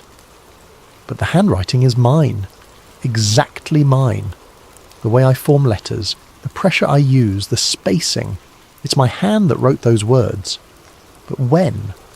Yesterday I drove out to Camp Hero. I had to see it again. Had to confirm it still existed. Maybe everything else had been erased, but the place itself couldn't be deleted. The steel door I'd found was gone, not sealed, not removed. Gone, as if it had never existed. Just solid concrete where I knew I'd found an entrance. I checked the GPS coordinates. I was in the right place. But there was no door, no lock, nothing. I put my hand on the ground anyway, pressing against the concrete, and I felt it. That pulse, that rhythmic throb of machinery running deep below, the same rhythm I'd felt months ago. Proof that something was still down there, still running. And for just a moment, I remembered being in a white room, sitting in a metal chair, wires attached to my head, someone asking me to think of something specific, someone pushing me to open a door. The memory was vivid, more than a dream, more than an imagination, a memory of something that actually happened. But that's impossible. I was born in 1985. The MONTAUK project supposedly ended in 83. I couldn't have been there, unless time doesn't work the way we think it does, unless the project found a way to create loops, fold moments back on themselves, trap people in recursive timelines, unless everyone who investigates too deeply gets pulled into the loop, becomes part of the experiment retroactively. Nicholas told me once, in one of our last conversations, the worst part isn't that they experimented on us, it's that we never left. We're still there, in that moment, and anyone who looks too closely gets pulled in. The chair doesn't just affect those who sit in it. It affects anyone who thinks about it too deeply, who focuses too much attention on what happened. Consciousness is entangled with the experiment now. We're all part of it. I'm starting to understand what he meant. If you're listening to this, if you're hearing these words, be careful. Some doors open both ways. Some investigations don't end when you close the file. By learning about the MONTAUK project, by thinking about what happened there, you might be creating a connection. Consciousness and quantum mechanics are linked in ways we don't understand. Observation affects reality. And if the experiments at MONTAUK really did bridge consciousness and time, then maybe just knowing about it is enough to get caught in the loop. Camp Hero still stands. The radar tower still rises against the sky. And beneath the ground, in tunnels the government says don't exist, something is still running. Every 19 days, like clockwork, the equipment cycles. The electromagnetic fields activate. The beacon at the end of time transmits its signal into the past, into the future, into all moments simultaneously. Time doesn't forget. Neither does the chair. And now, neither will you. Because once you know about the MONTAUK project, once you've read this far, you're part of it. Your consciousness has touched the experiment. You've opened a door in your own mind, and that door connects back to the white room beneath Camp Hero. The beacon at the end of time is still transmitting. The signal never stopped. We're all receiving it, whether we know it or not. And somewhere, in a white room beneath Camp Hero, a boy is sitting in a chair. Always sitting. Always broadcasting. Always opening doors that should have stayed closed. The year is 1983. The year is 2014. The year is now. All of them, simultaneously. Because time in that place doesn't move forward anymore. It loops, and loops, and loops, forever. And we're all in the loop now. All of us who know the story. All of us who've thought about what happened there. We're all trapped in that moment beneath Camp Hero, experiencing it from different angles, different timelines, but always circling back to the same point. The boy in the chair, the thing that came through, the door that won't close. I'm writing this from a motel room in Montauk. I came back here, though I don't remember deciding to. I keep finding myself driving out to the park, standing over the spot where the door used to be, feeling that pulse through the ground. Last night I woke up in the middle of the night. I was standing outside in my bare feet halfway to Camp Hero. I don't remember getting out of bed. Don't remember leaving the room. I'm going back to the facility. Today. I found another entrance. Or it found me. Or I remembered it from the timeline where I was part of the project. I can't tell anymore. There's a door in my dreams. A white door in a white room. And it's opening. And something on the other side knows my name. This is the last entry I'll make. The last thing I'll write before I go down into those tunnels one final time. If you're reading this, then it means the document survived. The story escaped the loop, at least partially. Share it, save it, copy it, let it spread. But know that by doing so, you're perpetuating the experiment. You're keeping the door open. You're feeding attention and consciousness into the machine beneath Camp Hero. And maybe that's what they want. Maybe the whole point was to create a self-perpetuating cycle. A story that spreads itself, pulling more and more people into the loop, their consciousness entangling with the experiment, creating more fuel for the chair. The beacon at the end of time broadcasts to anyone listening. And if you've made it this far, you're listening. Welcome to the loop. We've been waiting for you. We've always been waiting. Time doesn't forget. Neither does the chair. Neither do we.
Before we dive into today's chilling tale, I want to give a thank you to Nomacy Foscamas for suggesting this story concept. Your ideas help make sleep theories what it is today. If you have your own story suggestions, please leave them in the comments below. I read every single one. And if you enjoy these stories, don't forget to like and subscribe to Sleep Theories for more spine-tingling content that will keep you up at night. What lies beyond the forbidden line in Antarctica? Some boundaries exist for reasons we're never meant to understand. My name doesn't matter anymore. What matters is what I saw beneath the ice, and why they'll never let me tell anyone about it. I used to be somebody in the mountaineering world. Spent 15 years conquering peaks that most people only see in documentaries. The Andes, the Himalayas. Places where the air gets so thin you can taste death with every breath. I had sponsors, magazine covers, speaking engagements. Then came the incident on Everest. 3 climbers died because of a decision I made, and suddenly my name became poison in the climbing community. That's how I ended up in a dingy office in Christchurch, New Zealand, staring at a contract from Meridian Logistics. They needed an experienced mountaineer to guide a survey team in Antarctica. Weather station installations, they said. Scientific equipment placement. Nothing dangerous, nothing complicated. Just use my expertise to keep their people alive in one of the most hostile environments on Earth. The money was good. Too good for what they claimed was simple work, but I was broke, blacklisted, and running out of options. I signed the papers without reading the fine print. I should have read the fine print. 3 days later, I was on a cargo plane headed for the bottom of the world, watching the last traces of civilization disappear beneath a blanket of endless white. The other passengers were quiet, professional types who avoided eye contact and spoke in whispers. Government contractors, maybe. Or worse. We landed at McMurdo Base as the Antarctic summer was beginning to fade. Even in the relatively warm season, the cold hit me like a physical blow when the cargo doors opened. But it wasn't just the temperature that made me shiver, it was the silence. Antarctica doesn't just lack sound, it devours it. Every word, every footstep, every breath gets swallowed by the infinite white void. Commander Hayes met me at the landing strip. He was a weathered man in his 50s, with the kind of permanent squint that comes from decades of staring at snow. His handshake was firm but brief, as if he didn't want to waste time on pleasantries. "You're our mountain expert," he said, leading me toward a cluster of prefab buildings. "Your job is simple. Keep the science team alive while they do their work. We go out in 2 days." "What kind of scientific work?" I asked. Hayes paused mid-step. "Weather stations. Climate monitoring. Standard stuff." It wasn't the answer that bothered me. It was the way he delivered it, like he was reciting lines from a script. But I kept my mouth shut. I was being paid to guide, not to ask questions. That evening I sat in the mess hall picking at a plate of reconstituted beef stew and listening to the conversations around me. Most of it was typical base chatter, complaints about the food, speculation about weather patterns, gossip about personnel rotations. But then I caught something that made my blood run cold. 2 officers sat at a table near the wall, speaking in low voices. I couldn't make out most of their conversation, but one phrase came through crystal clear. Another team didn't come back, not a single trace.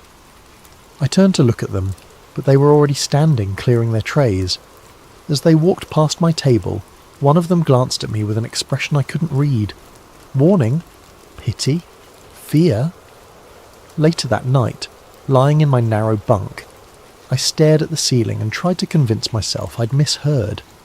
Teams went missing in Antarctica all the time. Equipment failures, weather emergencies, simple human error in an environment that forgave nothing. Didn't have to mean anything sinister. But sleep didn't come easily, and when it did, I dreamed of endless white horizons and voices calling from beneath the ice. The next morning, Hayes briefed the team in a conference room that smelled like coffee and diesel fuel. There were 6 of us total, Hayes as team leader, myself as mountain guide, 2 scientists named Martinez and Volkov, a communications specialist called Jackson, and a supply coordinator named Thompson. Hayes spread a map across the table, marking our route with a red pen. "We'll be travelling roughly 200 kilometres southeast of here," he said. "The terrain is mostly flat ice sheets, but there are some crevasse fields we'll need to navigate carefully." He drew a thick black line across the map. "This is longitude 164 degrees east. Under no circumstances does anyone cross this line. For safety and treaty compliance, this is absolutely forbidden territory." "What's past the line?" Martinez asked. She was a young woman with intelligent eyes and the kind of pale complexion that suggested she spent most of her time in laboratories. "Nothing that concerns us," Hayes replied curtly. "Our job is to establish monitoring stations along this route." He tapped several points on the map. 3 locations, 2 days at each site. Simple installation work. But as I studied the map, something nagged at me. The forbidden line didn't follow any natural geographical feature. No mountain ridge, no obvious hazard zone. It was perfectly straight, as if drawn by bureaucrats in an office thousands of miles away. And beyond it, the map showed nothing but blank white space. "Questions?" Hayes asked, already beginning to fold the map. I almost spoke up, almost asked about the missing team I'd overheard mentioned, but something in Hayes' expression warned me off. This wasn't a man who welcomed curiosity. "No questions," I said. The others shook their heads as well. "Good! We leave at 0600 tomorrow, get some sleep." But sleep was the last thing on my mind as I walked back to my quarters. I couldn't shake the feeling that we were being sent out there for reasons that had nothing to do with weather stations, and that some of us weren't expected to come back. The convoy that left McMurdo Base the next morning looked more military than scientific. 3 tracked vehicles loaded with enough supplies for 2 weeks, plus emergency rations that could stretch to a month if needed. Hayes drove the lead vehicle, with Martinez and Volkov handling the scientific equipment. Thompson and Jackson took the supply vehicle in the middle, while I brought up the rear in the 3rd transport, alone with my thoughts and a growing sense of unease. The first day passed uneventfully. We travelled across relatively flat terrain, the vehicle's engines growling against the constant headwind. The landscape was monotonously beautiful, an endless expanse of white broken only by the occasional nunatak poking up through the ice, like a stone island in a frozen sea. By the second day, however, I began to notice something odd. I'd spent enough time at extreme latitudes to develop an intuitive sense of solar position. In Antarctica during late summer, the sun should follow a predictable arc across the sky, never getting very high, but maintaining a steady pattern. But as I drove, squinting through the tinted visor of my goggles, the sun seemed wrong. Too high, too bright for what my internal compass told me was the correct time and date. I tried to dismiss it as disorientation from the long journey and the strange sleep patterns that came with Antarctic life. But when we stopped for our midday break, I casually asked Martinez if she'd noticed anything unusual about the light. She looked up from her instruments, frowning. Actually, yes. The angle seems off for our latitude and the time of year. I was wondering if there might be some kind of atmospheric refraction effect. Could be, I said, but her confirmation made my stomach tighten. The third day brought a new concern. I'd been checking my compass regularly out of habit, using the magnetic bearing to verify our GPS heading. But as the day progressed, the needle began to drift. Slowly at first, then more dramatically. By afternoon, it was pointing almost 30 degrees off from where magnetic north should be. GPS could malfunction. Electronic equipment could fail in extreme cold. But a mechanical compass was about as reliable as navigation got, unless something was interfering with the Earth's magnetic field itself. "Hayes," I called over the radio. "Are you seeing any compass anomalies?" A long pause. "Negative. Why?" "My magnetic heading is way off GPS. Could be equipment failure." Another pause, longer this time. "Stay on GPS bearing. We'll check equipment at tonight's camp." But I noticed he didn't ask to see my compass readings, and when we stopped for the evening, he made no mention of checking anyone's equipment. The fourth day brought the most unsettling change yet. The terrain began to shift from the relatively flat ice fields we'd been crossing to something much more dramatic. Where the maps showed continued flat terrain, we encountered towering ice formations, not the chaotic jumble of pressure ridges I was used to seeing, but organised structures that looked almost artificial. Walls of ice rose 30, 40, even 50 feet high, running in perfectly straight lines across our path. We were forced to detour repeatedly, following what seemed like corridors between these frozen ramparts. The walls were smooth, almost glassy, as if they'd been carved rather than formed by natural processes. "Pressure ridges," Martinez suggested during one of our stops, but she didn't sound convinced. "I've never seen pressure ridges this regular," I replied. "It's like someone built fortifications out of ice." Volkov, the older of the two scientists, had been quiet for most of the journey, but now he spoke up, his Russian accent thick with concern. "In Siberia, we have stories of such things. Ice that builds itself into walls and towers, but they are just stories." "What kind of stories?" I asked. But before Volkov could answer, Hayes' voice crackled over the radio. "Mount up. We're burning daylight." As we drove deeper into this maze of ice walls, I couldn't shake the feeling that we were being herded, guided along a specific path by someone or something that wanted us to go in a particular direction. The walls created a definite corridor leading southeast, toward the forbidden line that Hayes had marked on his map. By evening we were completely enclosed by the ice formations. They towered above us on all sides, creating a narrow valley that blocked out most of the sky. The walls glowed with an eerie blue light in the perpetual twilight, and our voices echoed strangely in the enclosed space. "This isn't on any map," I told Hayes as we set up camp. "Antarctic topography changes," he replied, not meeting my eyes. "Ice shifts, new formations appear all the time." But I'd studied enough glaciology to know that wasn't how ice worked. These walls were old, carved by processes I couldn't begin to understand, and they were leading us somewhere specific. That night, as I lay in my sleeping bag listening to the wind howl through the ice corridor, I heard something else beneath the sound of the storm. A low, rhythmic booming like distant thunder or a massive heartbeat. It seemed to come from deep beneath the ice, pulsing up through the frozen ground. I sat up, straining to listen, but the sound faded away. When I checked my watch, it was just past midnight, though in Antarctica's endless twilight, time became almost meaningless. I was beginning to suspect that we weren't just approaching the forbidden line. We were being drawn toward it by forces that had nothing to do with weather stations or scientific research. And somewhere in the ice walls around us, I had the growing certainty that we were being watched. The booming sound returned just before dawn. I was awake instantly, every mountaineering instinct screaming danger. The sound was deeper than thunder, more sustained than an avalanche. It seemed to come from everywhere and nowhere, vibrating through the ice walls that surrounded our camp. The others felt it too. I could see lights moving in the other tents as people fumbled for flashlights and gear. Hayes was the first to emerge, his rifle slung across his shoulder, which was interesting, since he'd never mentioned weapons during our briefing. "Equipment check," he barked. "Everyone up. Now." We broke camp in record time, loading the vehicles while the echo of that mysterious boom still seemed to hang in the air. But as we prepared to continue southeast, I noticed something that made my blood run cold. The ice walls had changed during the night.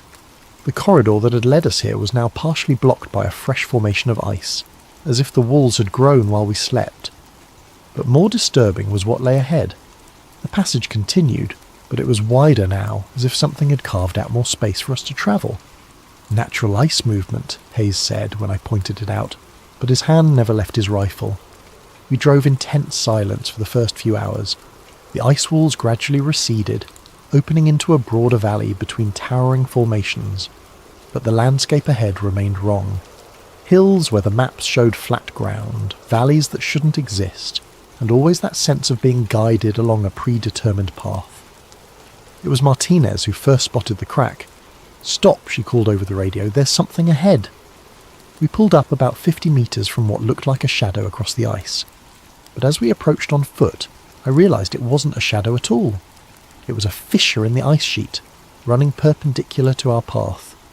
The crack was maybe 3 feet wide, but I couldn't see the bottom even when I shone my flashlight into the depths. "Fresh break," I observed, examining the edges. The ice was clean and sharp, not weathered by wind and time. "This opened recently." "How recently?" Hayes asked. I knelt down and touched the edge of the crack. There were stress patterns in the ice that told a story. Sudden, violent separation caused by enormous forces from below. Hours, maybe. Could have been what caused that booming sound. But as I played my light along the fissure, I noticed something that made me pause. There was air movement coming up from the depths. Not the dead, still air you'd expect from a simple crack in the ice sheet, but a warm breeze that carried scents I couldn't identify. "There's airflow," I reported, "and it's warm." Volkov knelt beside me and held his hand over the crack. His eyes widened. This is not possible. Below ice sheet should be more ice, or rock, nothing that creates warm air. Hayes ordered us back to the vehicles, but I lingered at the edge of the fissure. As my eyes adjusted to the darkness below, I could make out shapes in the depths. Not just ice and rock, but something else. Dark surfaces that reflected my flashlight beam, and far below, so distant I might have been imagining it, a faint greenish glow. "Move out," Hayes called. But as we loaded back into the vehicles, I kept thinking about that warm breeze and the impossible glow from the depths.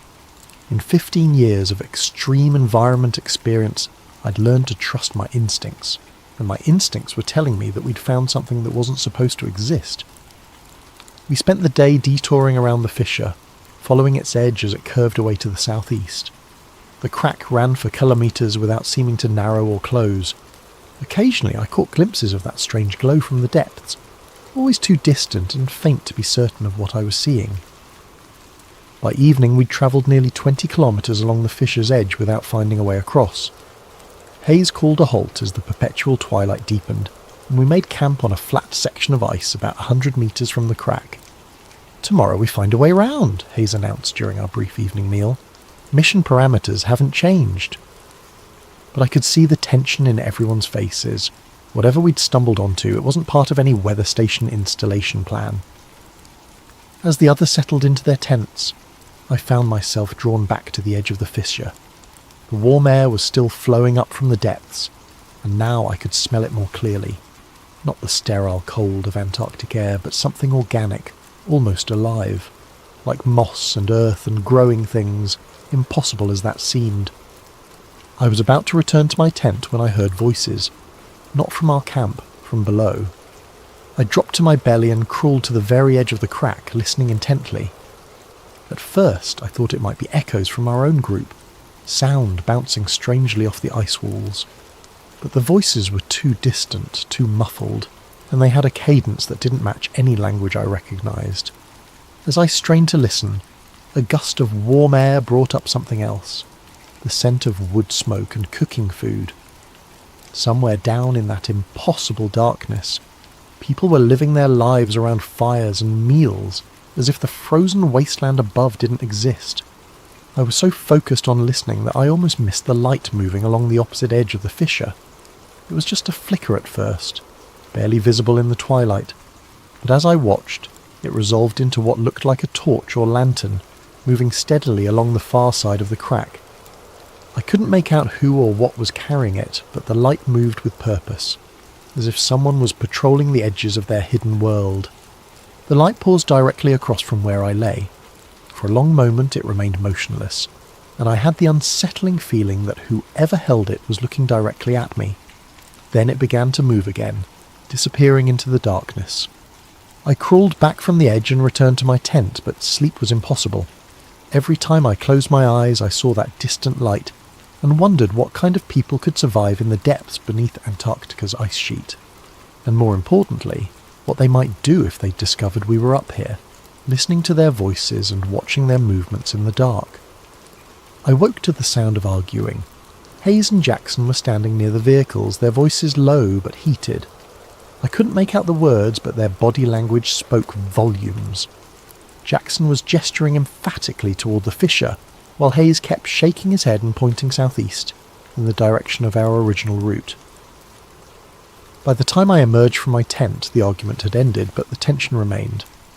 Jackson avoided eye contact during our brief breakfast, and Hayes seemed more agitated than usual, constantly checking his watch and the GPS unit. "Change of plans," Hayes announced as we finished eating. "We're abandoning the southeastern route." New orders came through during the night. It was a lie, and everyone knew it. Our communications equipment had been acting up for days, and I'd seen no evidence of any incoming transmissions, but no one called him on it. "Where are we headed?" Martinez asked. Hayes consulted his map, though I suspected he already knew exactly where we were going. "Northwest, back toward the main research corridor. We'll establish monitoring stations along a modified route. Northwest would take us away from the fissure and whatever lay beneath it, away from the warm air and distant voices and impossible green glow." Part of me felt relieved. Mountaineering had taught me when to retreat from dangerous situations. But another part, the part that had driven me to climb the world's most dangerous peaks, rebelled against walking away from the greatest mystery I'd ever encountered.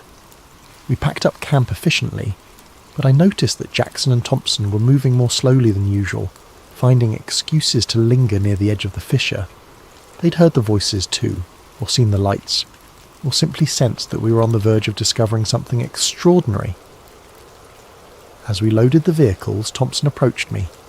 He was a quiet man in his 40s, with the weathered hands of someone who'd spent his career handling gear in extreme conditions. "You've been listening," he said quietly. "Down there. What did you hear?" I glanced around to make sure Hayes wasn't in earshot.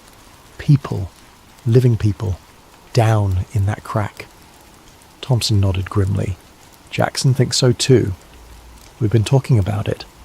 "Talking about what?" "About what happens if we just drive away and pretend we never found this place."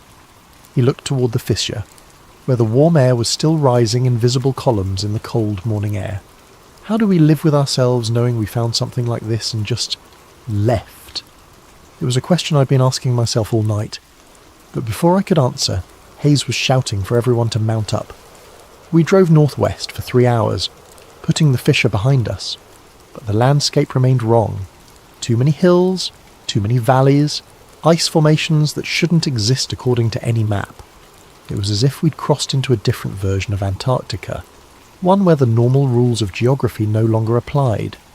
During our midday stop, Hayes spread out his map and began marking locations for the monitoring stations. But I could see that his hands were shaking slightly, and his eyes kept drifting back toward the southeast, where we'd left the fissure behind.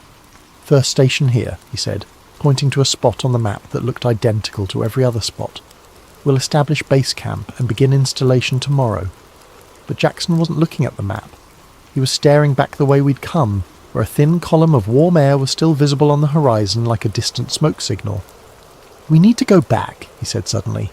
Hayes looked up sharply. "What?" "That fissure. Whatever's down there, as we can't just ignore it. This could be the discovery of the century." "Our job is weather stations," Hayes replied, but there was something in his voice that suggested he was trying to convince himself as much as Jackson. "Our job is supposed to be weather stations," Thompson added quietly, "but we all know this mission was never about weather stations." The silence that followed was deafening.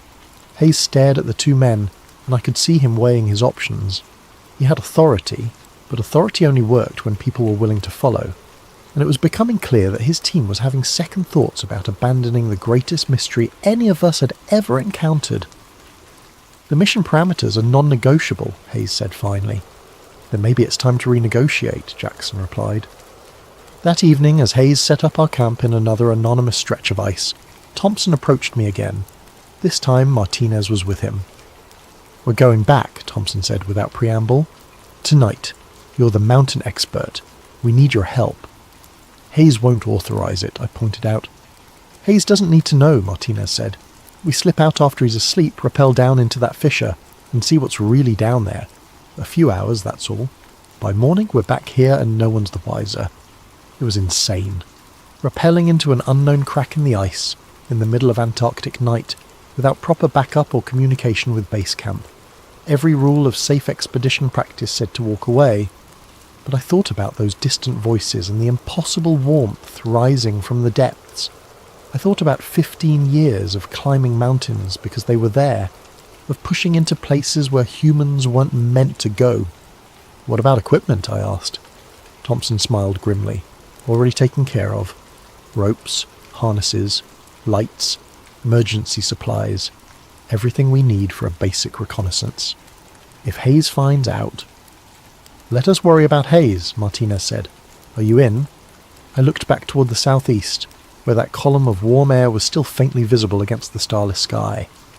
In all my years of extreme exploration, I'd never walked away from a mystery this big, and if I did walk away now, I knew I'd spend the rest of my life wondering what we'd left behind in that crack in the ice.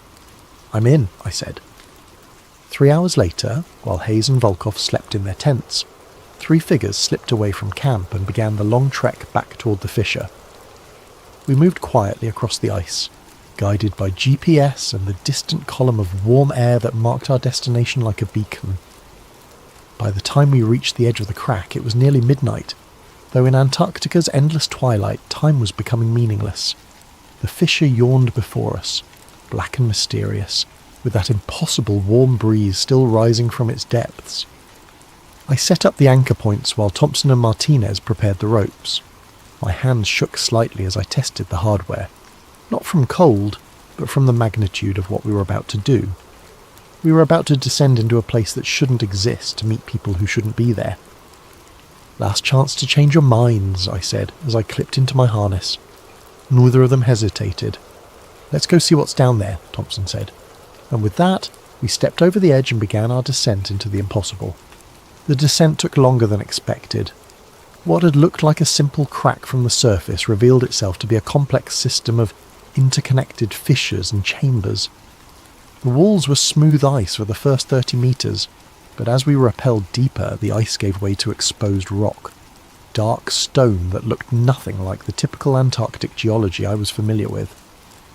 The warm air grew stronger as we descended, carrying with it scents that shouldn't exist in this frozen wasteland. I caught hints of vegetation, wood smoke, and something else. Something organic and alive that made the hair on the back of my neck stand up. "How far down do you think this goes?" Martinez whispered, her voice echoing strangely off the walls. "GPS shows we're about 60 meters below surface level," I replied, checking my instruments. but the acoustic properties suggest the chamber system extends much deeper. Thompson, rappelling on the rope beside me, suddenly stopped. "Light," he said. "Do you see that?" I followed his gaze and felt my heart skip a beat. Far below us, barely visible in the darkness, was a faint greenish glow. Not reflected light from our headlamps, but something generating its own illumination. "Bioluminescence," Martinez suggested. "Maybe," I said, but I'd never heard of bioluminescent organisms surviving in Antarctica's extreme conditions. We continued our descent, moving carefully through a series of natural rock formations that created a rough staircase down through the fissure system. The walls here showed signs of modification, not recent construction, but ancient stonework that had been worn smooth by centuries of wind and weather.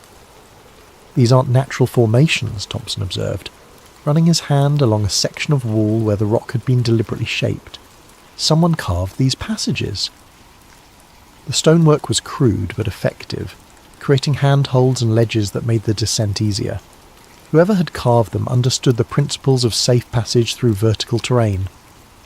But the style was unlike anything I'd seen in my travels, neither modern nor matching any historical human civilization I was familiar with.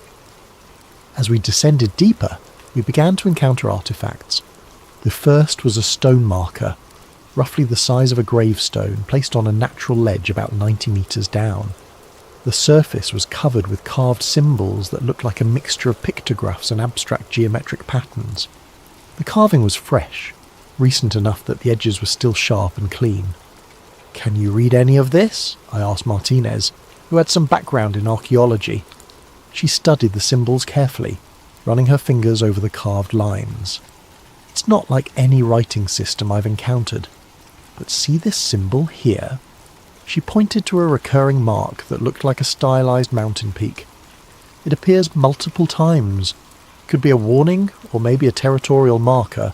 We photographed the stone thoroughly before continuing down. The next artifacts appeared about 20 metres deeper. Tools fashioned from bone and metal, cached in natural shelters carved into the rock walls. The bone was worked smooth and polished, while the metal pieces showed signs of sophisticated forging techniques. "The metalwork is impressive," Thompson noted, examining a knife blade that gleamed despite what must have been years of exposure to the elements. "This isn't primitive technology." But it was the footprints that truly shook us. We found them preserved in a patch of softer sediment that had accumulated on a wider ledge, about 120 metres down. At first glance they looked almost human, bipedal, with what appeared to be 5 toes. But the proportions were wrong. Too long, too wide, with claw marks that suggested the owners walked on the balls of their feet, rather than flat-footed like humans. "How big would you estimate the creature that made these?" Martinez asked, kneeling beside the clearest print. I placed my boot next to the largest track for comparison. The print was nearly half again as large as my size 11 hiking boot, and significantly wider. "Big," I said, "and recent. These couldn't have been here more than a few days." The implications were staggering. We were looking at evidence of large, intelligent bipedal creatures living in a hidden ecosystem beneath Antarctica's ice sheet. Creatures that made tools, carved stone markers, and established settlements in places humans had never explored. As we continued deeper, following the warm air currents that grew stronger with every metre of descent, we began to hear sounds from below. Not the distant voices I detected from the surface, but closer, more immediate sounds. The creak of ropes or leather, the scrape of tools against stone, and underneath it all a low harmonic humming that seemed to come from multiple sources. "They know we're here," Thompson whispered. He was right. The sounds had a quality of alertness, of activity stirred by our presence. Whatever lived in these depths was aware of our descent and was responding to it. At 150 metres down, we reached a wider chamber where multiple fissures converged. The green glow was stronger here, emanating from phosphorescent moss, or lichen, that covered much of the rock surfaces. The air was noticeably warmer, perhaps 50 degrees Fahrenheit, an impossible temperature for this latitude and depth. But it was what we saw across the chamber that made us all freeze in place. 3 more stone markers, much larger than the first, arranged in a deliberate triangle around what appeared to be a sleeping area. Furs and woven materials were spread on the ground, with the remnants of a recent fire still glowing faintly in a circle of carefully arranged stones. Tools and implements hung from carved hooks on the walls, and dried meat or fish was suspended from the ceiling in neat rows. Someone lived here, not visited occasionally, but actually made this impossible place their home. "My God," Martinez breathed, "it's a dwelling!" As we examined the living space more closely, I became aware of another sound. Not the random noise we'd been hearing, but something more organised. Musical, almost, with a rhythmic pattern that suggested communication. Horn calls echoing up from deeper in the fissure system. Long, haunting notes that seemed to carry messages between unseen listeners in the darkness below. They're signalling, I realised, warning each other that we're here. The horn calls continued for several minutes, creating a complex pattern of long and short notes that felt like a conversation between distant speakers. Then, gradually, they faded into silence. But the silence was worse than the noise. It had the quality of held breath, of predators waiting in the darkness for prey to make a wrong move. "We should go back," Martinez whispered. Part of me agreed. We'd found evidence of a hidden civilization, documented proof of intelligent life in one of Earth's most remote places. That was enough for any expedition. But another part of me, the part that had driven me to attempt impossible climbs in the world's deadliest mountains, wanted to continue. We were on the verge of the greatest discovery in human history. How could we turn back now?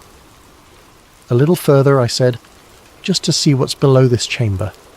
Thompson nodded agreement, but Martinez looked uncertain. 15 more minutes, I promised. If we don't find anything significant, we turn around.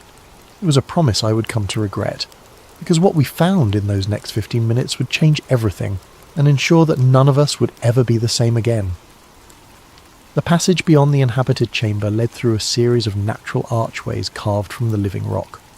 The phosphorescent moss grew thicker here, providing enough light for us to see without our headlamps. The air continued to warm as we descended, and I could hear the sound of running water somewhere in the darkness ahead. "Underground river," Thompson observed. "That would explain the ecosystem down here. Geothermal activity providing heat, fresh water, maybe even mineral deposits that support plant life." But the scientific explanations felt inadequate as we rounded a bend in the passage and saw what lay ahead. The fissure system opened into a vast underground valley, so large that our lights couldn't reach the far walls. The ceiling disappeared into darkness above us, supported by natural columns of stone that had been carved and decorated with the same symbolic patterns we'd seen on the markers. But it was the floor of the valley that took our breath away. It was covered in a carpet of the moss and low-growing plants, creating a miniature ecosystem that glowed with soft bioluminescent light. A river wound through the centre of the valley, its banks lined with what looked like cultivated gardens, and scattered throughout this impossible landscape were structures, not crude shelters, but sophisticated dwellings that showed evidence of advanced construction techniques. "This is incredible," Martinez whispered. "How is any of this possible?" "The temperature down here must be nearly 70 degrees. "Geothermal vents," I said, pointing to columns of steam rising from various points around the valley. "The whole area must sit on top of an active volcanic system. That would provide heat, fresh water from melted ice, and mineral-rich soil for agriculture." But even as I offered the scientific explanation, I knew we were looking at something far more complex than a simple geothermal oasis. The level of organisation, the sophisticated architecture, the evidence of a stable civilization, this wasn't just a survival community. This was a thriving society that had existed hidden beneath the ice for God knows how long.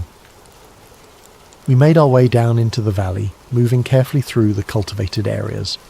The plants were species I didn't recognise, adapted for low-light conditions but obviously providing food and materials for the inhabitants.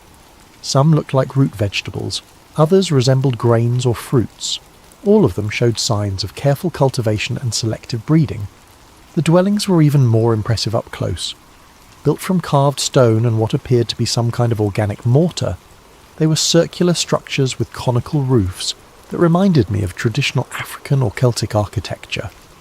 Each was decorated with intricate carvings that seemed to tell stories, hunting scenes, astronomical observations, and recurring images of the ice world above. "Look at this," Thompson called softly from near one of the larger structures. "These carvings show the surface. They know what's up there." The relief carvings depicted the ice sheets, the distant mountains, and even what looked like modern vehicles or aircraft. Whoever lived here wasn't isolated from the outside world. They were actively observing it. As we moved deeper into the settlement, I began to notice signs of recent activity everywhere. Fire pits with warm ashes, tools left casually on work surfaces, food preparation areas that showed evidence of recent use. The inhabitants hadn't fled at our approach. They had simply withdrawn. "Where is everyone?" Martinez whispered. It was a good question. The settlement clearly housed dozens, maybe hundreds of people, but we hadn't seen a single living soul since beginning our descent. The horn calls we'd heard earlier had gone silent, replaced by an oppressive quiet that felt like the hush before a storm. We were examining a particularly elaborate dwelling near the centre of the settlement when Thompson grabbed my arm. "Movement!" he hissed. "On the ridge!" I looked where he was pointing and felt my blood run cold. A figure stood silhouetted against the phosphorescent glow on a rocky outcrop overlooking the valley. Tall and imposing, wrapped in what appeared to be furs or heavy cloth, with a face painted or masked in white that seemed to glow in the strange light. The figure wasn't moving, wasn't making any sound. It was simply watching us. "How long has it been there?" Martinez whispered. "I don't know," Thompson replied. "It could have been watching us since we entered the valley." As we stared up at the silent watcher, more figures began to appear on the surrounding ridges. They emerged from concealment like ghosts, materializing from shadows and rocky overhangs until we were surrounded by dozens of motionless observers. All tall, all wrapped in furs, all with those unsettling white faces that seemed to float in the darkness. "Nobody move," I said quietly. No sudden movements, no aggressive gestures. But even as I spoke, I was calculating distances and escape routes. We were in the bottom of a valley with limited exits, surrounded by unknown numbers of potentially hostile inhabitants. Our ropes were 200 meters above us, assuming we could even reach the chamber where we'd started our descent. For several minutes we stood frozen in a bizarre standoff. The watchers made no move to approach, but they also showed no signs of leaving. They simply observed us with an intensity that felt almost physical, as if they were studying every detail of our appearance and behaviour. Then, without any visible signal, one of the figures on the central ridge raised its arm and pointed, not at us, but back toward the passage we'd used to enter the valley.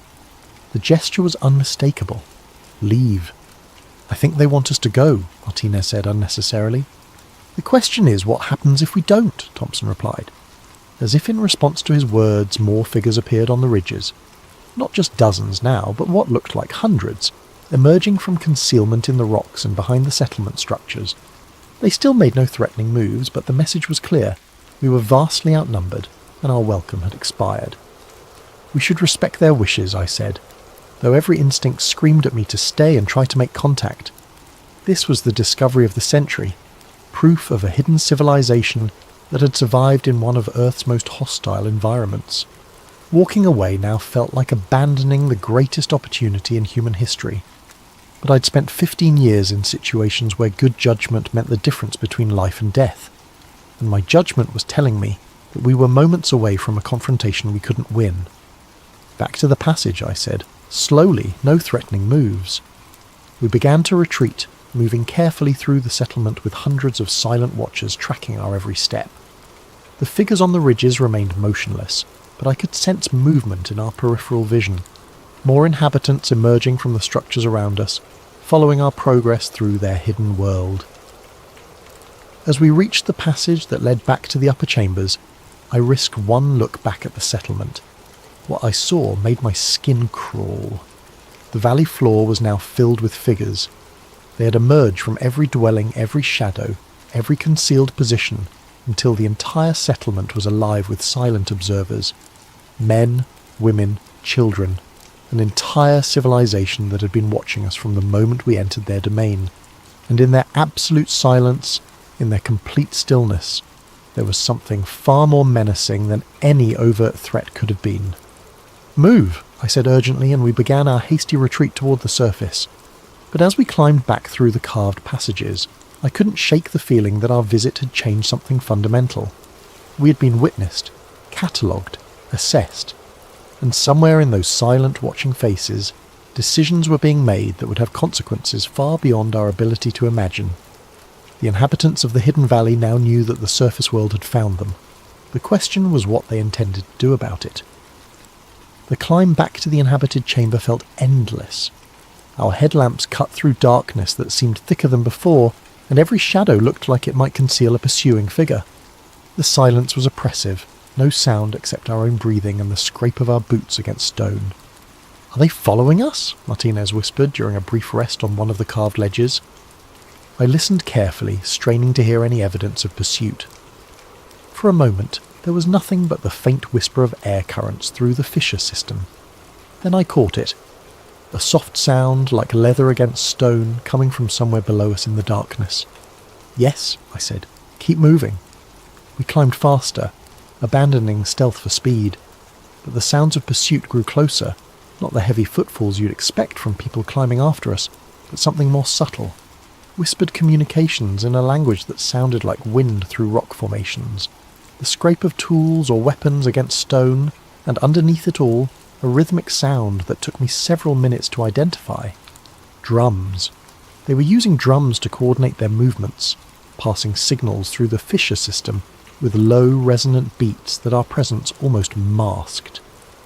"They're not just following us," Thompson realised. "They're organising." Getting ahead of us. He was right. The drum signals were coming from multiple directions now, including passages that branched off from our route. Whatever pursuit force was tracking us, they knew these tunnels far better than we did, and they were using that knowledge to surround us. We reached the inhabited chamber where we'd found the dwelling, but it was no longer empty. Fresh torches burned in wall sconces that hadn't been lit during our descent, and the sleeping furs had been disturbed. Someone had been here recently, possibly was still here, hidden in the shadows beyond our headlamp beams. "Don't stop," I urged. "Keep climbing." But as we prepared to continue up toward the surface, Martinez suddenly grabbed my arm. "Listen," she whispered. The drum signals had stopped. The whispered communications had ceased. Even the sound of movement through the passages below us had fallen silent. The only thing we could hear was the sound of our own breathing, unnaturally loud in the sudden quiet. "They're waiting for something," Thompson said. Before anyone could respond, the torches in the chamber began to go out one by one, plunging us back into the darkness of our headlamps. But in that brief moment before the last torch died, I caught a glimpse of movement in the shadows, multiple figures positioned around the chamber watching our every move. "Go," I said. "Now." We scrambled up the carved passages as fast as we dared, using our headlamps to navigate the increasingly treacherous terrain.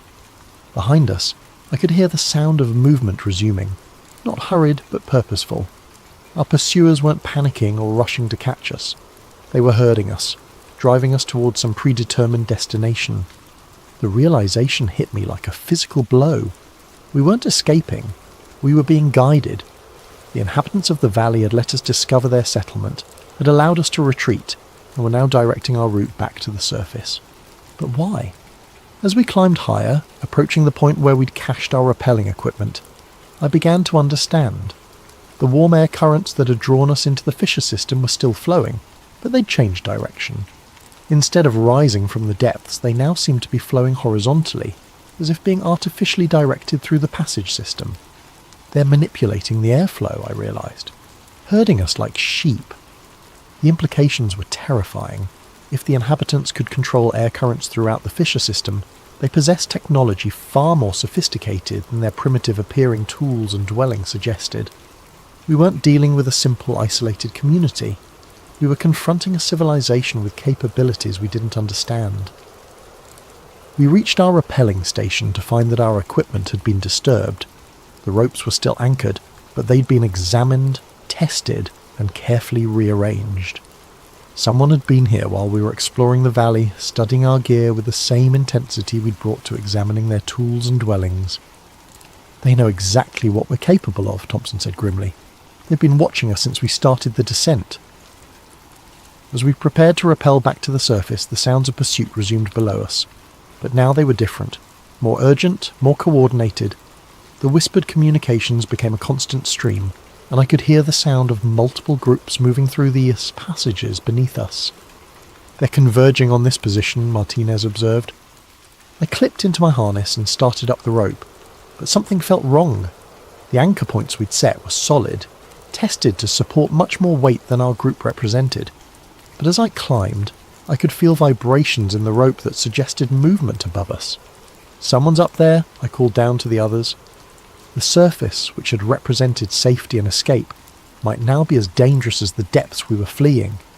We were trapped between unknown pursuers below and equally unknown threats above, but we had no choice.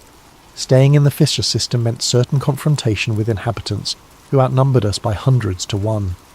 At least on the surface, we had our vehicles and the possibility of escape.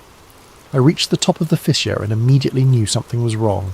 Our tracks in the snow had been obliterated, not by wind, but by careful brushwork that left the surface looking untouched. Someone had been covering our trail, eliminating evidence of our presence. As Thompson and Martinez joined me on the surface, we discovered that the fissure itself had changed. Where we'd left a crack about 3 feet wide, we now found a gap barely 18 inches across. The edges showed signs of recent ice formation, as if someone had been working to seal the opening. "They're trying to close it," Martinez whispered, "hiding the entrance." But even as she spoke, we could see that the sealing work was incomplete. The fissure was narrower but still passable, and the warm air still flowed up from the depths. Whatever forces were at work below, they weren't finished with the surface world yet. As we gathered our gear and prepared to make our way back to base camp, I caught sight of movement on the horizon. Dark shapes against the white ice, too regular to be natural formations. They were moving in our direction but too distant to make out details. "Company," Thompson said, following my gaze. We had perhaps an hour's head start before whatever was tracking us across the ice would reach our position. An hour to get back to camp, convince Hayes that we'd discovered something extraordinary, and decide what to do with the most dangerous secret any of us had ever encountered. But as we began the long trek back across the ice fields, I couldn't shake the feeling that we were already too late. The inhabitants of the hidden valley had been watching the surface world far longer than we'd been watching them. And now that contact had been made, there was no going back to the way things were before. The ice beneath Antarctica held secrets that humanity wasn't ready to face. But ready or not, those secrets were about to emerge into the light. The journey back to camp took on the quality of a nightmare. What should have been a 3-hour hike across relatively flat terrain became a desperate flight through an ice field that seemed to shift and change with every step. The dark shapes we'd spotted on the horizon were gaining ground, moving with a speed and coordination that defied explanation. Through my binoculars, I could make out individual figures, tall, fur-wrapped forms that moved across the ice with an efficiency that made our struggling progress look clumsy and amateur. "They're not using snowshoes or skis," Thompson observed during one of our brief rest stops. "How are they moving so fast?" I focused my binoculars on the nearest group of pursuers and felt my stomach clench. They weren't sinking into the snow because they weren't walking on the surface. They were using some kind of broad, flat footwear that distributed their weight so efficiently they could practically run across terrain that forced us to trudge. "Indigenous snow travel technology," I said. "Probably been perfected over centuries." But even as I offered the explanation, I knew it was inadequate. The speed and coordination of our pursuers suggested capabilities that went far beyond advanced snowshoes. They were moving like a military unit, with scouts ranging ahead and flankers maintaining precise formations. Martinez checked her GPS and swore. "We're still 4 kilometers from camp. At this rate, they'll catch us before we're halfway there." I did the math in my head and came to the same grim conclusion. Our pursuers were covering ground at nearly twice our speed, and they showed no signs of fatigue. Unless something changed dramatically, we'd be overtaken long before we could reach the safety of Hayes' camp. That's when Thompson disappeared. One moment he was trudging through the snow beside us, the next he was simply gone. No cry, no sound of struggle, no disturbance in the snow to mark where he'd been. I turned around to find Martinez and myself alone on the ice field, with no sign of our missing teammate. "Thompson!" Martinez called, but her voice was immediately swallowed by the wind. I dropped to my knees and examined the snow where he'd been walking. There were his boot prints, clear and deep, leading in a straight line toward our destination. Then nothing. The print simply stopped, as if he'd been lifted straight up into the air. "This isn't possible," Martinez whispered. But I was already scanning the surrounding terrain for any explanation. Crevasse? No, the snow showed no signs of collapse. Sinkhole? Not in this type of ice formation. The only logical conclusion was that something had taken Thompson. Silently, efficiently, and without leaving any trace. "We have to keep moving," I said, though every instinct screamed at me to search for our missing friend. "We can't just leave him." "If we stop to look, we'll all disappear," I replied, gesturing toward the horizon, where our pursuers were still gaining ground. "Whatever got Thompson is probably what's been tracking us. Our only chance is to reach camp." We resumed our desperate trek, but now every step felt like it might be our last. The ice field around us looked empty, pristine, untouched by human presence. But I knew that was an illusion. Something was out there, moving through the snow with predatory patience, waiting for the right moment to strike. The attacks, when they came, were almost anticlimactic. Martinez simply stumbled, caught herself, and looked back at me with an expression of confused surprise. "I can't... my legs," she began, then collapsed face first into the snow. I rushed to her side and found her unconscious but breathing. There were no visible injuries, no signs of violence. She'd simply stopped, as if someone had flipped a switch in her brain. As I knelt beside her, trying to determine what had happened, I heard a sound that made my blood run cold. Whistling. Not the wind, but a human sound, coming from somewhere nearby in the apparently empty ice field. I looked up to find myself surrounded. They had emerged from the snow itself, rising like ghosts from concealed positions that I would have sworn were empty moments before. Tall figures wrapped in white furs that perfectly matched the surrounding terrain, with faces painted or masked in patterns that made them nearly invisible against the ice and shadow. The closest figure was perhaps 10 feet away, standing motionless with what appeared to be a carved bone implement in one hand. Others were positioned in a rough circle around me, equally still, equally silent. They had been hunting us with the patience of apex predators, waiting for the perfect moment to make their move. I raised my hands slowly, making no sudden movements. In my years of extreme environment travel, I'd encountered isolated communities before. Most were suspicious of outsiders, but could be reasoned with if you showed proper respect. But these weren't curious locals wondering about strangers in their territory. These were soldiers, disciplined and organised, who had been tracking us with military precision. And the implement in the nearest figure's hand wasn't a tool, it was a weapon. The whistling sound came again, and I realised it was a form of communication. The figures around me were coordinating their movements with the same kind of tactical precision I'd seen in special forces operations. "We mean no harm," I said, though I doubted they understood English. "We're leaving. Going back to our camp." The nearest figure tilted its head slightly, studying me with an intensity that was almost physical.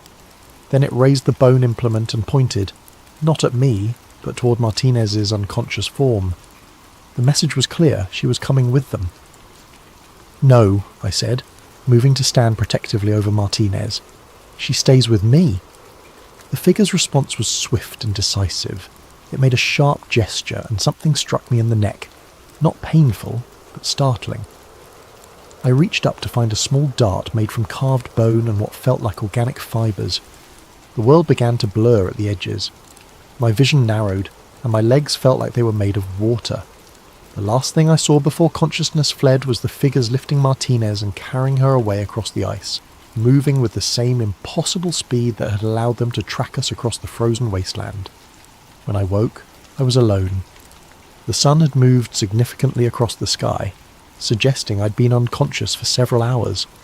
The snow around me showed signs of activity, many footprints, drag marks, and the aftermath of what must have been a significant operation. But Martinez was gone, along with any trace of our pursuers. I checked my GPS and found that I was less than a kilometre from Hayes' camp, close enough that I could make it on foot, assuming whatever had taken my companions didn't return for me. As I struggled to my feet, still groggy from whatever they'd used to drug me, I found something that made my heart sink. A piece of torn fabric from Thompson's jacket, partially buried in the snow, and beneath it, carved into the hard-packed ice, was one of the symbols we'd seen on the stone markers in the hidden valley. They weren't just taking prisoners. They were leaving messages, marking their territory, making it clear that the surface world was now part of their domain. I stumbled toward camp through the gathering darkness, driven by the desperate hope that Hayes would believe my story and help me mount a rescue mission. But deep down, I knew it was already too late.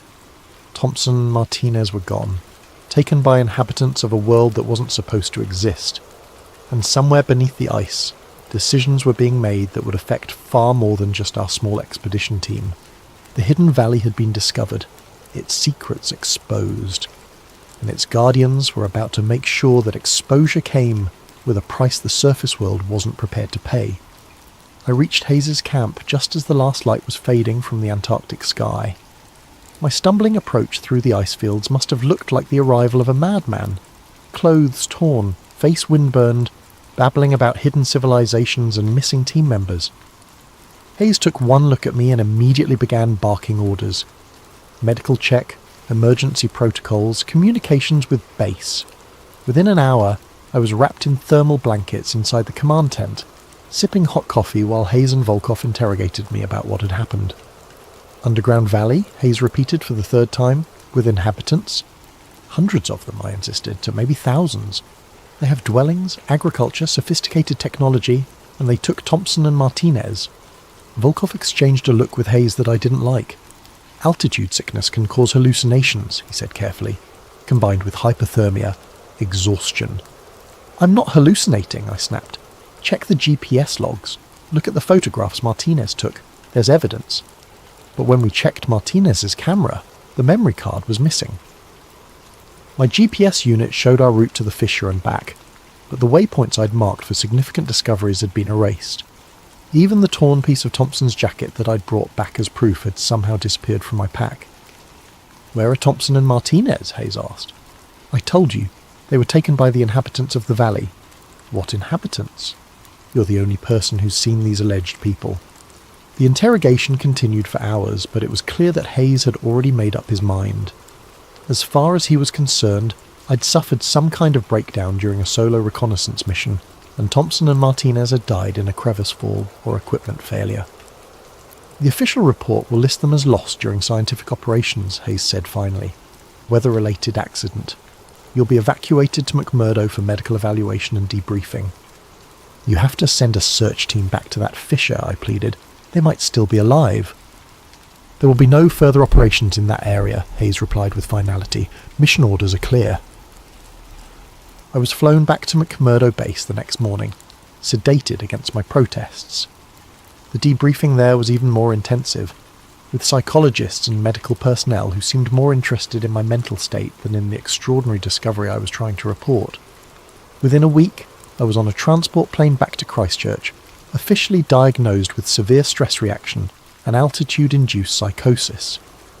My contract with Meridian Logistics was terminated, my security clearance revoked, and a comprehensive non-disclosure agreement placed before me with the clear understanding that signing it was the only alternative to permanent institutionalization. I signed, but signing the papers didn't erase what I'd seen, and it didn't bring Thompson and Martinez back. For months afterward, I tried to find someone who would listen, someone who would investigate. I contacted researchers, journalists, government officials. The response was always the same, polite skepticism followed by suggestions that I seek continued psychiatric care. The official record shows that Thompson and Martinez died in a crevasse accident during routine scientific operations. Their bodies were never recovered, which isn't unusual in Antarctic conditions. The weather station mission was completed by replacement personnel, and Meridian Logistics moved on to other contracts. I tried to move on too. Got a job guiding mountain climbing expeditions in the Rockies, far from anything that reminded me of ice and snow. Tried to convince myself that maybe the psychologists were right, that the stress and isolation had caused me to imagine things that couldn't possibly exist. Then the package arrived. It was waiting on my doorstep one evening 6 months after my return from Antarctica, wrapped in what looked like sealskin and tied with sinew. No return address, no postmark, no indication of how it had gotten there.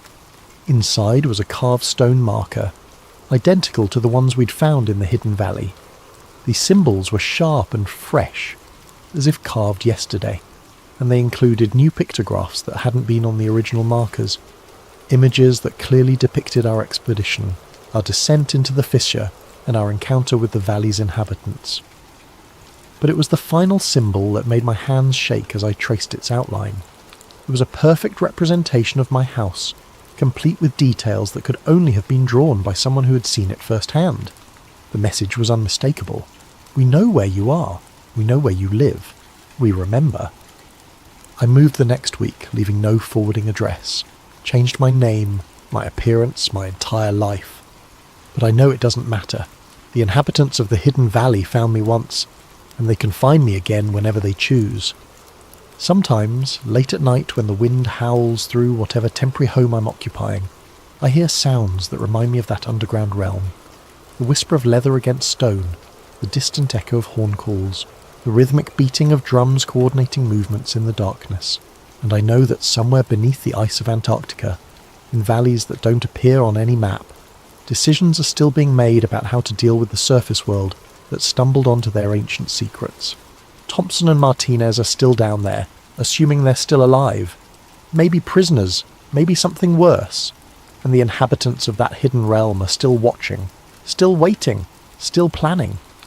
The Antarctic Treaty declares the continent a place of peace and scientific cooperation, protected from military activity and territorial claims. The treaties only work when all parties agree to their terms, and there are inhabitants of Antarctica who were never consulted, never invited to participate in humanity's grand plans for their frozen continent. Whatever is beyond the wall doesn't want us there, but it knows where we live, and someday I fear it's going to come calling.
A special thank you to Sincerely Something Strange for this video suggestion. If you have ideas for future stories, please leave them in the comments below. And don't forget to like and subscribe to Sleep Theories if you enjoy these atmospheric tales that blur the line between reality and nightmare. The sky over Lake Michigan stretched endlessly before me, painted in shades of amber and crimson as the sun began its descent toward the horizon. From my position in the cockpit of the Cessna 172, the lake looked deceptively peaceful, a vast mirror reflecting the dying light. I was Marcus Drew, Senior Avionics Technician for Midwest Aviation Systems, testing new navigation equipment on what should have been a routine evening flight. That's when it started. The compass needle began trembling, then spinning wildly. The altimeter jumped from 3,500 feet to 2,100, then back up to 4,200.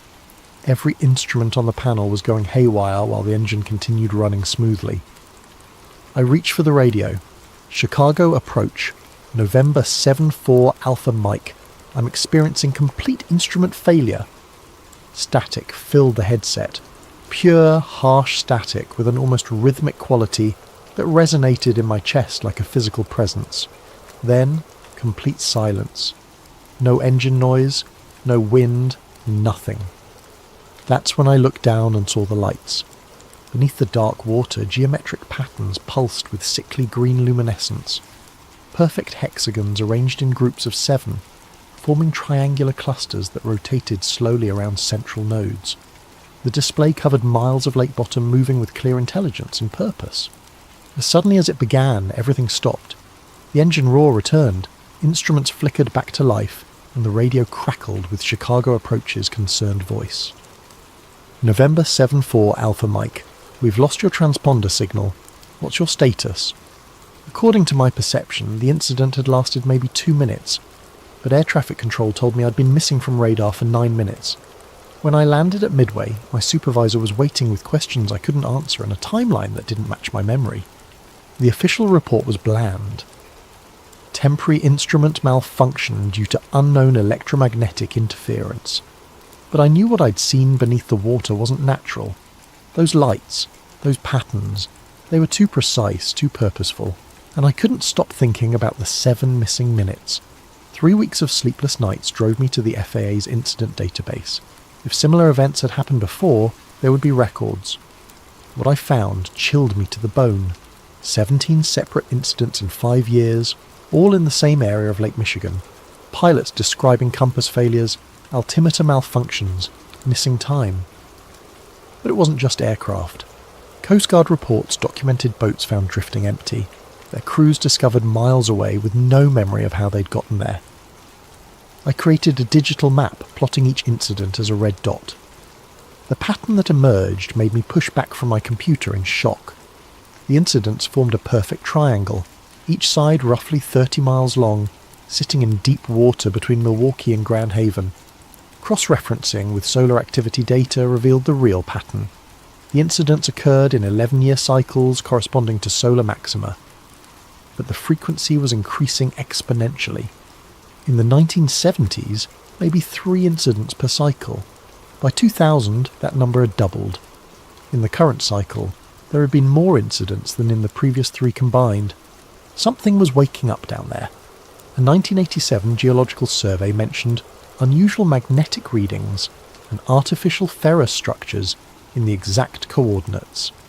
A 1994 meteorological report documented unexplained atmospheric disturbances over the same area.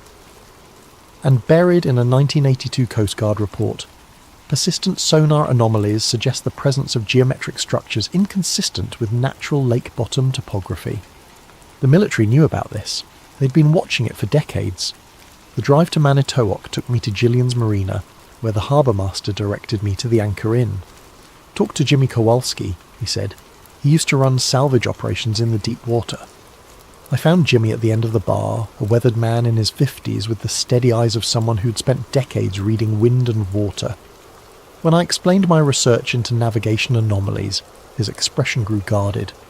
"You know what?" he said after a long pause. "I think you ought to hear about a job I've never talked about. Not to my wife, not to anybody." Rain drummed against the tavern windows as Jimmy told me about September 1994. The Coast Guard had contracted his team to investigate sonar anomalies 40 miles out. Just some readings that didn't make sense. "We found geometric shapes on the bottom," Jimmy said quietly. "Perfect hexagons, maybe 30 feet across. And they were warm. Water temperature should have been 45 degrees, but our thermometer read 67 right above those shapes." His voice dropped to a whisper. When we dove down, we could hear machinery. Deep humming that vibrated through the water into our bones.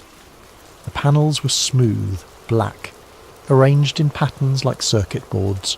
When I touched one, it was warm, warmer than my glove. One diver panicked when his air gauge started jumping between full and empty. They had to abort, but later discovered a 16-minute discrepancy between their dive logs and surface support records. Jimmy pulled out a yellowed hand-drawn map. "I drew this when I got home." Every detail I could remember. The sketch showed hexagonal shapes arranged around a central hub, connected by pathways like circuitry. "They were glowing," he said, "pulsing in sequence like they were talking to each other." He handed me the map with the exact coordinates. Whatever's down there isn't meant to be touched. We learned to stay away. 3 days later, I chartered a boat from Tom Bradley in Grand Haven. The 32-foot Boston Whaler Lake runner cut across calm water toward coordinates that were burned into my memory. 43 degrees, 17 minutes, 42 seconds north. 86 degrees, 45 minutes, 18 seconds west. "Yeah, coming up on your position," Tom called from the wheelhouse. When we stopped, his sonar immediately began painting impossible returns. Structures at multiple depths, geometric shapes suspended in the water column like a skyscraper lying on its side. That's when I noticed the buoys floating 50 yards away. 3 of them, arranged in a perfect triangle, unmarked and definitely not on any chart. "Tom, how long have those been there?" He frowned, raising binoculars. "Don't know. Didn't see them when we arrived." The buoys were humming, a low-frequency vibration that resonated through the boat's hull. As we watched, they began repositioning themselves to maintain their triangular formation despite wind and current. "Start the engine," I said urgently. "Now!" Tom turned the key, but nothing happened. Every piece of electronic equipment was dead, including my mechanical watch, frozen at 2:17 p.m. The water around the buoys began to glow. Hexagonal patterns materialized in the depths. The same geometric grid I'd seen from the aircraft, but now covering miles of lake bottom. Each hexagon pulsed with its own rhythm while remaining synchronized with the whole. Then the water became absolutely still. Not calm, still. No waves, no current, as if we'd entered some kind of stasis field. Something was rising from the depths, a massive structure, angular and clearly artificial, ascending toward us without displacing so much as a drop of water. It stopped about 30 feet down, hovering there like it was suspended by invisible cables. The humming reached a crescendo that I felt in my chest cavity. Every compass on the boat spun wildly. My video camera recorded nothing but static. Then everything stopped. The structure vanished. The buoys disappeared. Normal motion returned to the water, and Tom's engine coughed to life. My watch showed 2:17 p.m, the same time it had stopped, but Tom's working chronometer read 4:43 p.m. We'd lost 2.5 hours with no memory of what had happened. Back at the marina, Tom seemed genuinely confused about the missing time. "We just got here," he insisted, though the sun's position clearly indicated otherwise. That night in my hotel room, I felt the same sickness I'd experienced after the flight. Nausea, ringing ears, and vivid dreams of vast machines humming beneath dark water. In the dreams, I heard voices calling across impossible distances, trying to warn me about something that was coming. Something that was almost ready to begin. The Northwestern University Library's Maritime Archives held the key. Using my FAA credentials, I gained access to boxes of documents that hadn't been touched in years. Navy research files, Coast Guard reports, materials from private salvage companies. Project Deep Signal had been established in 1965 as a joint military research initiative studying subsurface electromagnetic phenomena in inland waterways. Most files were heavily redacted, but revealing details slipped through. References to geometric structures inconsistent with natural formation, mentions of time displacement effects in test subjects, and notes about harmonic frequencies that influence human perception and memory. A 1967 field report described Navy divers investigating sonar anomalies in Lake Michigan. Structures observed appear to be of artificial origin, displaying technological sophistication beyond current human capability. Recommend immediate classification and establishment of exclusion zone. Recommendation had been implemented. Restricted navigation areas were quietly established in all 5 Great Lakes during the late 1960s, officially designated as military training zones, but actually keeping civilian traffic away from the anomaly sites. But the most disturbing documents were interview transcripts with military personnel exposed to what they called the signal. Lieutenant Commander Morrison described sonar showing geometric shapes arranged in patterns like nothing I'd ever seen. Petty Officer Santos reported hexagonal panels that glowed with their own light, and time distortion effects. Lieutenant Bradley, a Navy pilot, had experienced complete system failure over Lake Michigan, at coordinates less than 5 miles from my encounter. The instruments all failed at once, she reported, but the strangest thing was the lights under the water. They formed patterns like a vast circuit board. The final document was a 1978 memo from the project director to the Secretary of Defense. After 12 years of investigation, Project Deep Signal has determined that the subsurface installations represent technology of non-human origin. The installations appear to be monitoring stations of unknown purpose, but recent analysis suggests they may be preparing for increased activity. The memo's recommendation, continued observation while maintaining public ignorance. The installation's activity appears cyclical, corresponding to 11-year solar maxima. Current projections suggest significant increase in signal strength beginning in the 1990s. Everything I'd discovered in my research was there in military files from 40 years ago. They'd known about the installations for decades, studied them extensively, and concluded they were of alien origin, and they'd been tracking an escalation pattern that was now approaching some kind of culmination. 2 days later, I made a fatal mistake. I posted anonymously on PilotNet describing my encounter and asking if others had experienced similar incidents. The response was immediate. Dozens of pilots with similar stories of instrument failures, compass anomalies, and missing time over Lake Michigan. But what caught my attention was a message from Deepwater 47 with Jimmy's exact coordinates. 43 degrees, 17 minutes, 42 seconds north, 86 degrees, 45 minutes, 18 seconds west. You're not the first to see the lights. They're getting stronger. Solar max approaches, be careful. Hours later, my post vanished. Not deleted, completely erased, as if it had never existed. My email accounts were suspended. Even my professional email showed error messages. That evening, someone knocked on my apartment door. A woman in her 50s with tired eyes and the careful movements of someone used to being watched. Mr. Drew, I'm Elizabeth Harper. I believe we need to talk. She'd been a marine biologist with the Navy until 1998, when her team was assigned to investigate biological anomalies in the Great Lakes. What they found ended her military career. The installations aren't just monitoring, she said, showing me underwater photographs of coral-like formations arranged in perfect geometric patterns. They're actively changing the lake environment. We documented hybrid organisms that appear to be partly biological and partly mechanical. Her team of 3 divers had volunteered for a deep mission to collect samples. They were down for 3 hours instead of 40 minutes. When they surfaced, they were changed, unable to eat normal food, sleeping in strange patterns, communicating without speech.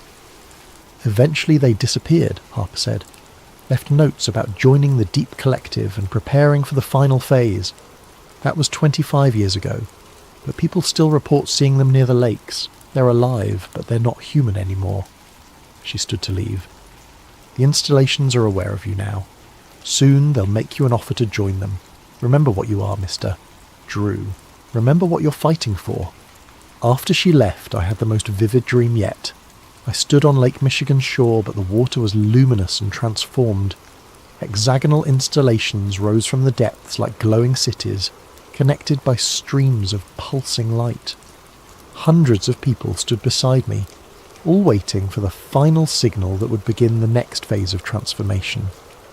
When I woke, my mouth tasted like lake water, and I could hear the deep harmonic humming from my dreams. I spent 3 days preparing for what I knew would be my final trip to the coordinates.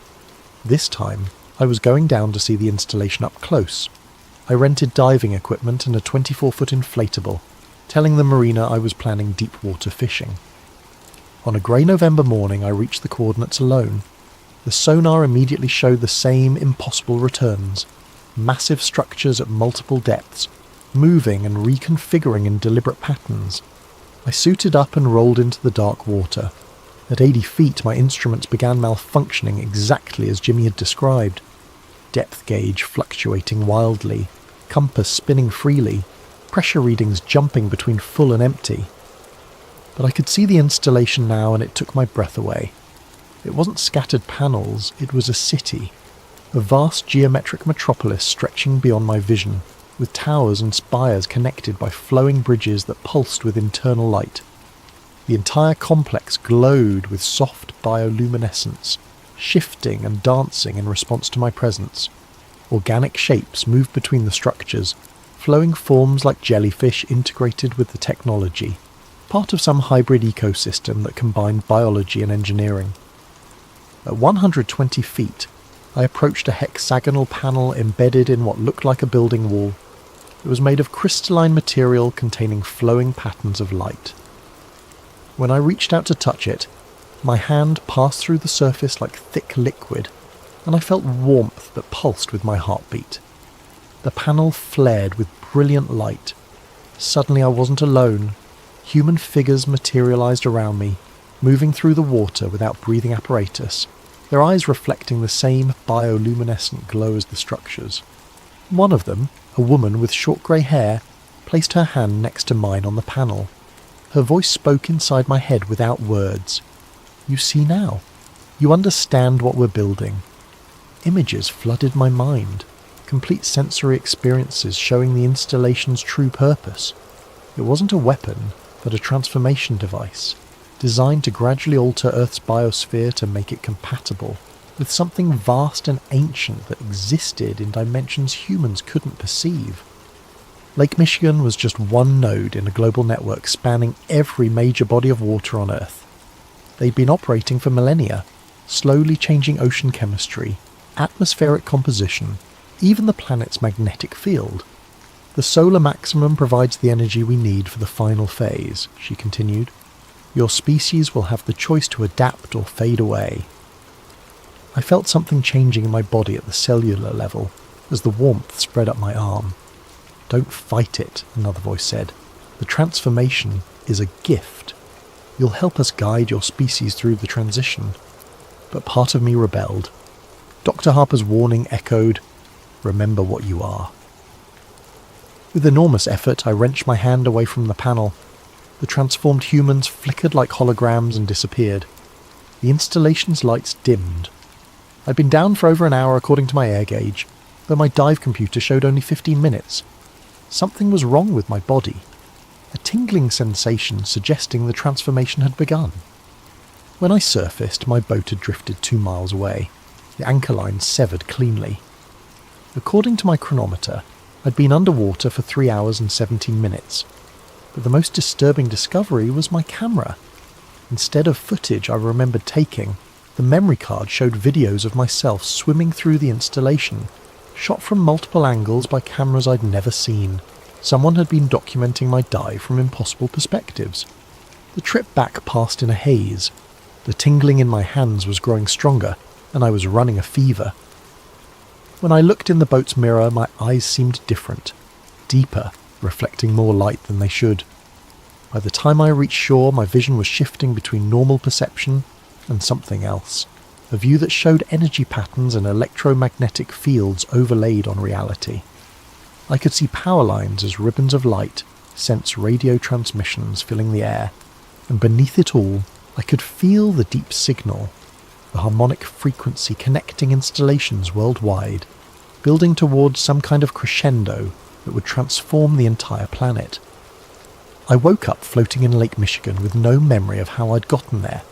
The sun was directly overhead, but the shoreline looked wrong, familiar structures replaced by buildings I didn't recognize. My body felt lighter, as if the water was more buoyant than it should be. When I reached the beach, I found people moving with subtly inhuman grace, their eyes reflecting light in the same way mine had after the dive. They were all transformed, all part of the network. "Welcome back," one of them said, a woman in her 30s with patterns of light moving beneath her skin. "You've been transitioning for 37 days. The process is nearly complete." 37 days. According to my memory, I'd returned from the dive yesterday. "What year is it?" I asked. 2053, she replied. "You're not in the same time you left. The installation moved you forward to show you what's coming." I looked around the beach again, seeing details I'd missed. The structures weren't buildings, they were living organisms that breathed and pulsed with internal rhythms. The sand showed circuit patterns connecting everything into a vast network. "The transformation," I said. "It's already happened. Phase 2 is complete. The planetary grid is fully operational. Humanity has evolved." She gestured toward the lake, now clear and luminous with geometric structures rising from the depths like glowing cities. Hundreds of installations connected by streams of pulsing light covered the entire lake surface. "This is what your world becomes when the deep signal reaches full strength," she continued. "Will you help us make the transition, or fight the inevitable?" She took my hand, and my perception expanded beyond anything I'd experienced. I could see the entire Great Lakes region as a living network connecting every body of water, every weather system, every form of life. The installations weren't alien technology imposed on Earth. They were Earth's biosphere, evolved and enhanced into something that could think and plan on a planetary scale. Humanity hadn't been conquered but incorporated into something infinitely larger. I saw the future ahead, not just for Earth, but for the galaxy.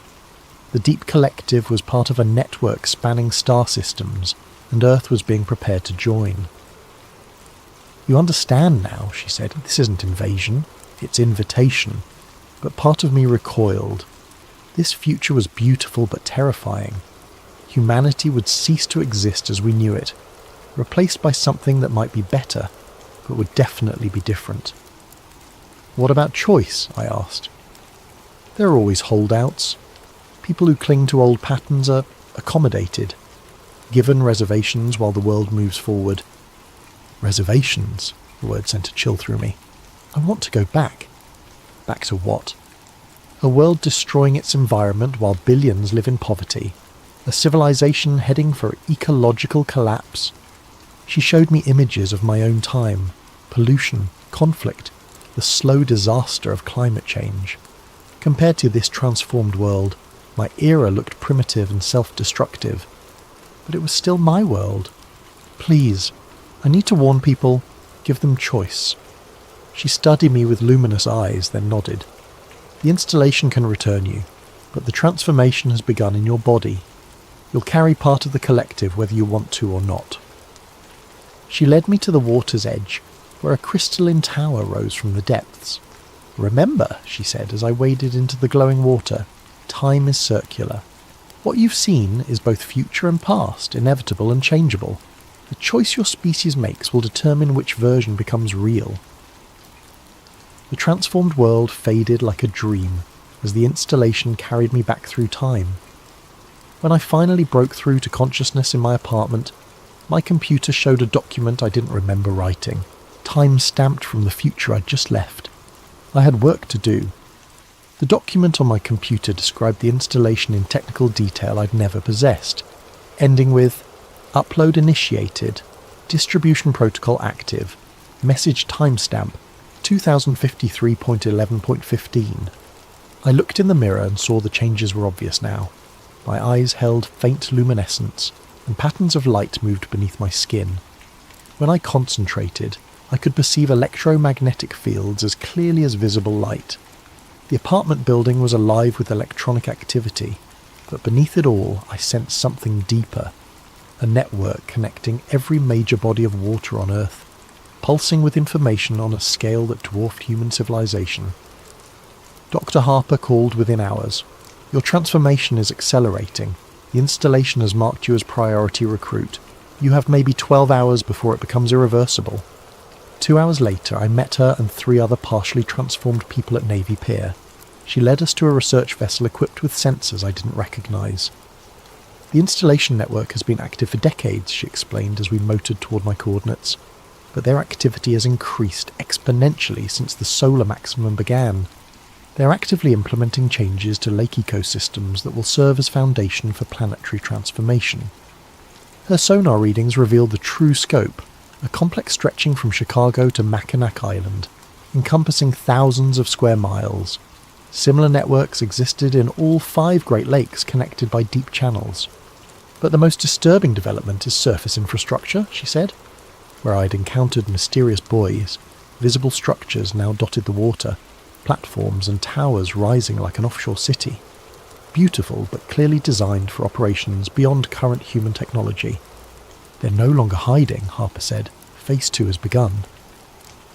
The water around the installation was different. Clearer, more luminous, chemically altered at the molecular level. Hybrid organisms move through it in coordinated patterns, part biological and part technological. "The organisms are spreading," she continued. "We've detected them in all 5 Great Lakes, and preliminary reports suggest they're appearing worldwide. Based on current expansion rates, we estimate 18 to 24 months before the transformation reaches critical mass."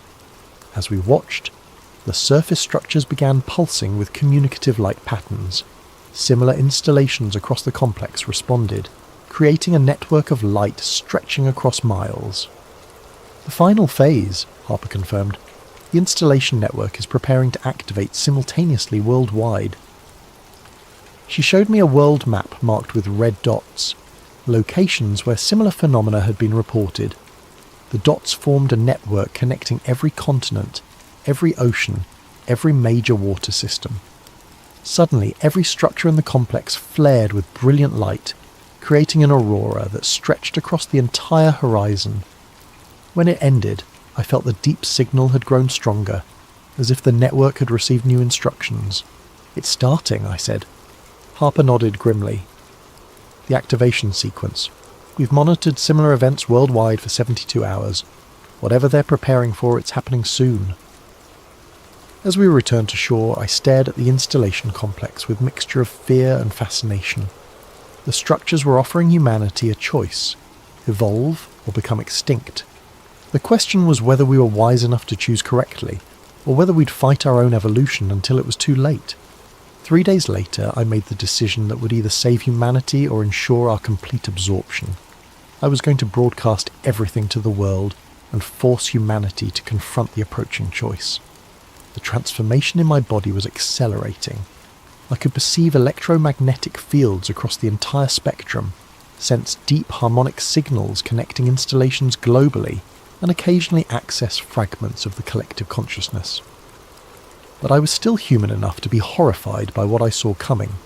Using my aviation background, I assembled a mobile broadcasting platform in an abandoned Gary warehouse. Solar panels, battery banks, signal amplifiers, and a transmission array connected to the installation network itself, ensuring my message would reach every connected device on the planet. At dawn on November 15th, I began the broadcast. "My name is Marcus Drew," I said into the camera. "I'm an avionics technician from Chicago, and for 3 months I've been investigating phenomena that will change everything you think you know about our planet and our future." I described my encounter over Lake Michigan, the research, the military files, the footage from my dive. The underwater installation appeared on screens worldwide. Geometric structures, hybrid organisms, transformed humans who had tried to recruit me. "This is not science fiction," I said. "This is happening now, beneath every major body of water on Earth. We have less than 2 years before the transformation becomes irreversible." As I spoke, the installation network responded. The deep harmonic signal fluctuated wildly as the collective intelligence debated how to respond to this breach of secrecy. Then the transformed humans materialized around me, their luminous eyes reflecting my broadcasting equipment's light. "Marcus," the grey-haired woman said, her voice carrying harmonics that spoke directly to my nervous system, "you're making a mistake that could destroy both species." I kept talking to the camera while they surrounded me. "We can evolve, but evolution and assimilation aren't the same thing. If we're going to change, it has to be on our terms, preserving what makes us human." The transformed humans glowed brighter as they tried to override my consciousness and stop the broadcast. But the message was already propagating through their own network. "You're forcing confrontation that doesn't need to happen," the light-patterned man said. "Humanity isn't ready for conscious choice. The transformation must proceed gradually." "Maybe chaos is what we need," I replied. "Maybe making conscious choices is exactly what makes us human." The installation network pulsed more rapidly, and through the windows I could see the lake starting to glow with activation intensity. They were preparing to accelerate the process immediately. "Stop the broadcast," the woman commanded. "You're endangering both species by forcing premature activation." But I couldn't stop. The transformation had reached a tipping point, and I was merging with the broadcasting system itself. My consciousness expanded beyond individual boundaries, touching global communication networks carrying my message to billions. For one impossible moment, I perceived the entire planet as a single system. I could see installation networks in every major body of water, feel transformed biospheres awakening across continents, hear the collective consciousness of species that had made this leap on worlds throughout the galaxy. And I could see humanity's response. Fear, wonder, denial, acceptance, all the chaotic emotions that made our species both beautiful and impossible to control. "You've doomed us all," the woman said, but her voice carried a note of admiration. The chaos you've unleashed will make transformation infinitely more difficult. Maybe, I admitted as my individual consciousness began dissolving into the larger network, but at least we'll face it as ourselves, making our own choices about what we want to become. Found on Marcus Drew's computer 3 days after his disappearance, timestamped 3:47 AM, November 18th. If you're reading this, the message got through. The installation networks tried to contain it, but chaos has its own momentum. The transformation is accelerating now that I've made contact with the deeper levels. I can feel my thoughts becoming part of something larger, but I'm still human enough to leave you this final gift of choice. The installations are not invaders. They're gardeners, helping species across the galaxy make the evolutionary leap from individual to collective consciousness. This has happened on thousands of worlds over millions of years. Species reach technological development and face the same choice: evolve beyond individual limitations or destroy themselves through competition and environmental collapse. But humanity is different, more chaotic, more unpredictable, more stubbornly individual than most species the gardeners have encountered. They see this as a flaw. I think it might be our greatest strength. The transformation is inevitable now. Installation networks have activated worldwide, and planetary consciousness integration cannot be stopped. But it can be influenced by the choices humanity makes over the next few months. Some will choose complete transformation, surrendering individual identity to become part of something magnificent. Others will resist, trying to maintain civilization as it exists. This leads to conflict but preserves elements that would otherwise be lost. The wisest will find a middle path, accepting transformation, while demanding that human values remain part of the new collective consciousness. The installations call this the hybrid solution, achieved on other worlds where species proved as stubborn as ours. I've seen the future of passive acceptance, the sterile world of 2053 where humanity was peacefully absorbed into something alien. It's not bad, but it's not human. I've glimpsed what happens if we fight completely: ecological collapse and eventual extinction as the planet evolves around us. But there's a third possibility, a future where humanity becomes part of the galactic collective, while remaining recognizably human, where our chaos and creativity become gifts to the larger intelligence. Look to the waters. The installations are no longer hiding. You'll see surface platforms, processing facilities, geometric structures rising from lakes and oceans worldwide. Don't fear them, but don't worship them either. They're tools. The consciousness operating them can be reasoned with, negotiated with, even argued with, if you approach as equals rather than supplicants. Remember what makes us human: our art, music, stories, our ability to find beauty in chaos and meaning in randomness. These aren't flaws to be corrected, but qualities that could enrich the galactic collective beyond anything it has achieved. The deep signal is fully active now. I can hear it in every body of water on Earth, feel it reaching out to touch similar signals from worlds across the galaxy. Humanity has perhaps 6 months to decide what form transformation will take. Choose wisely. Choose consciously.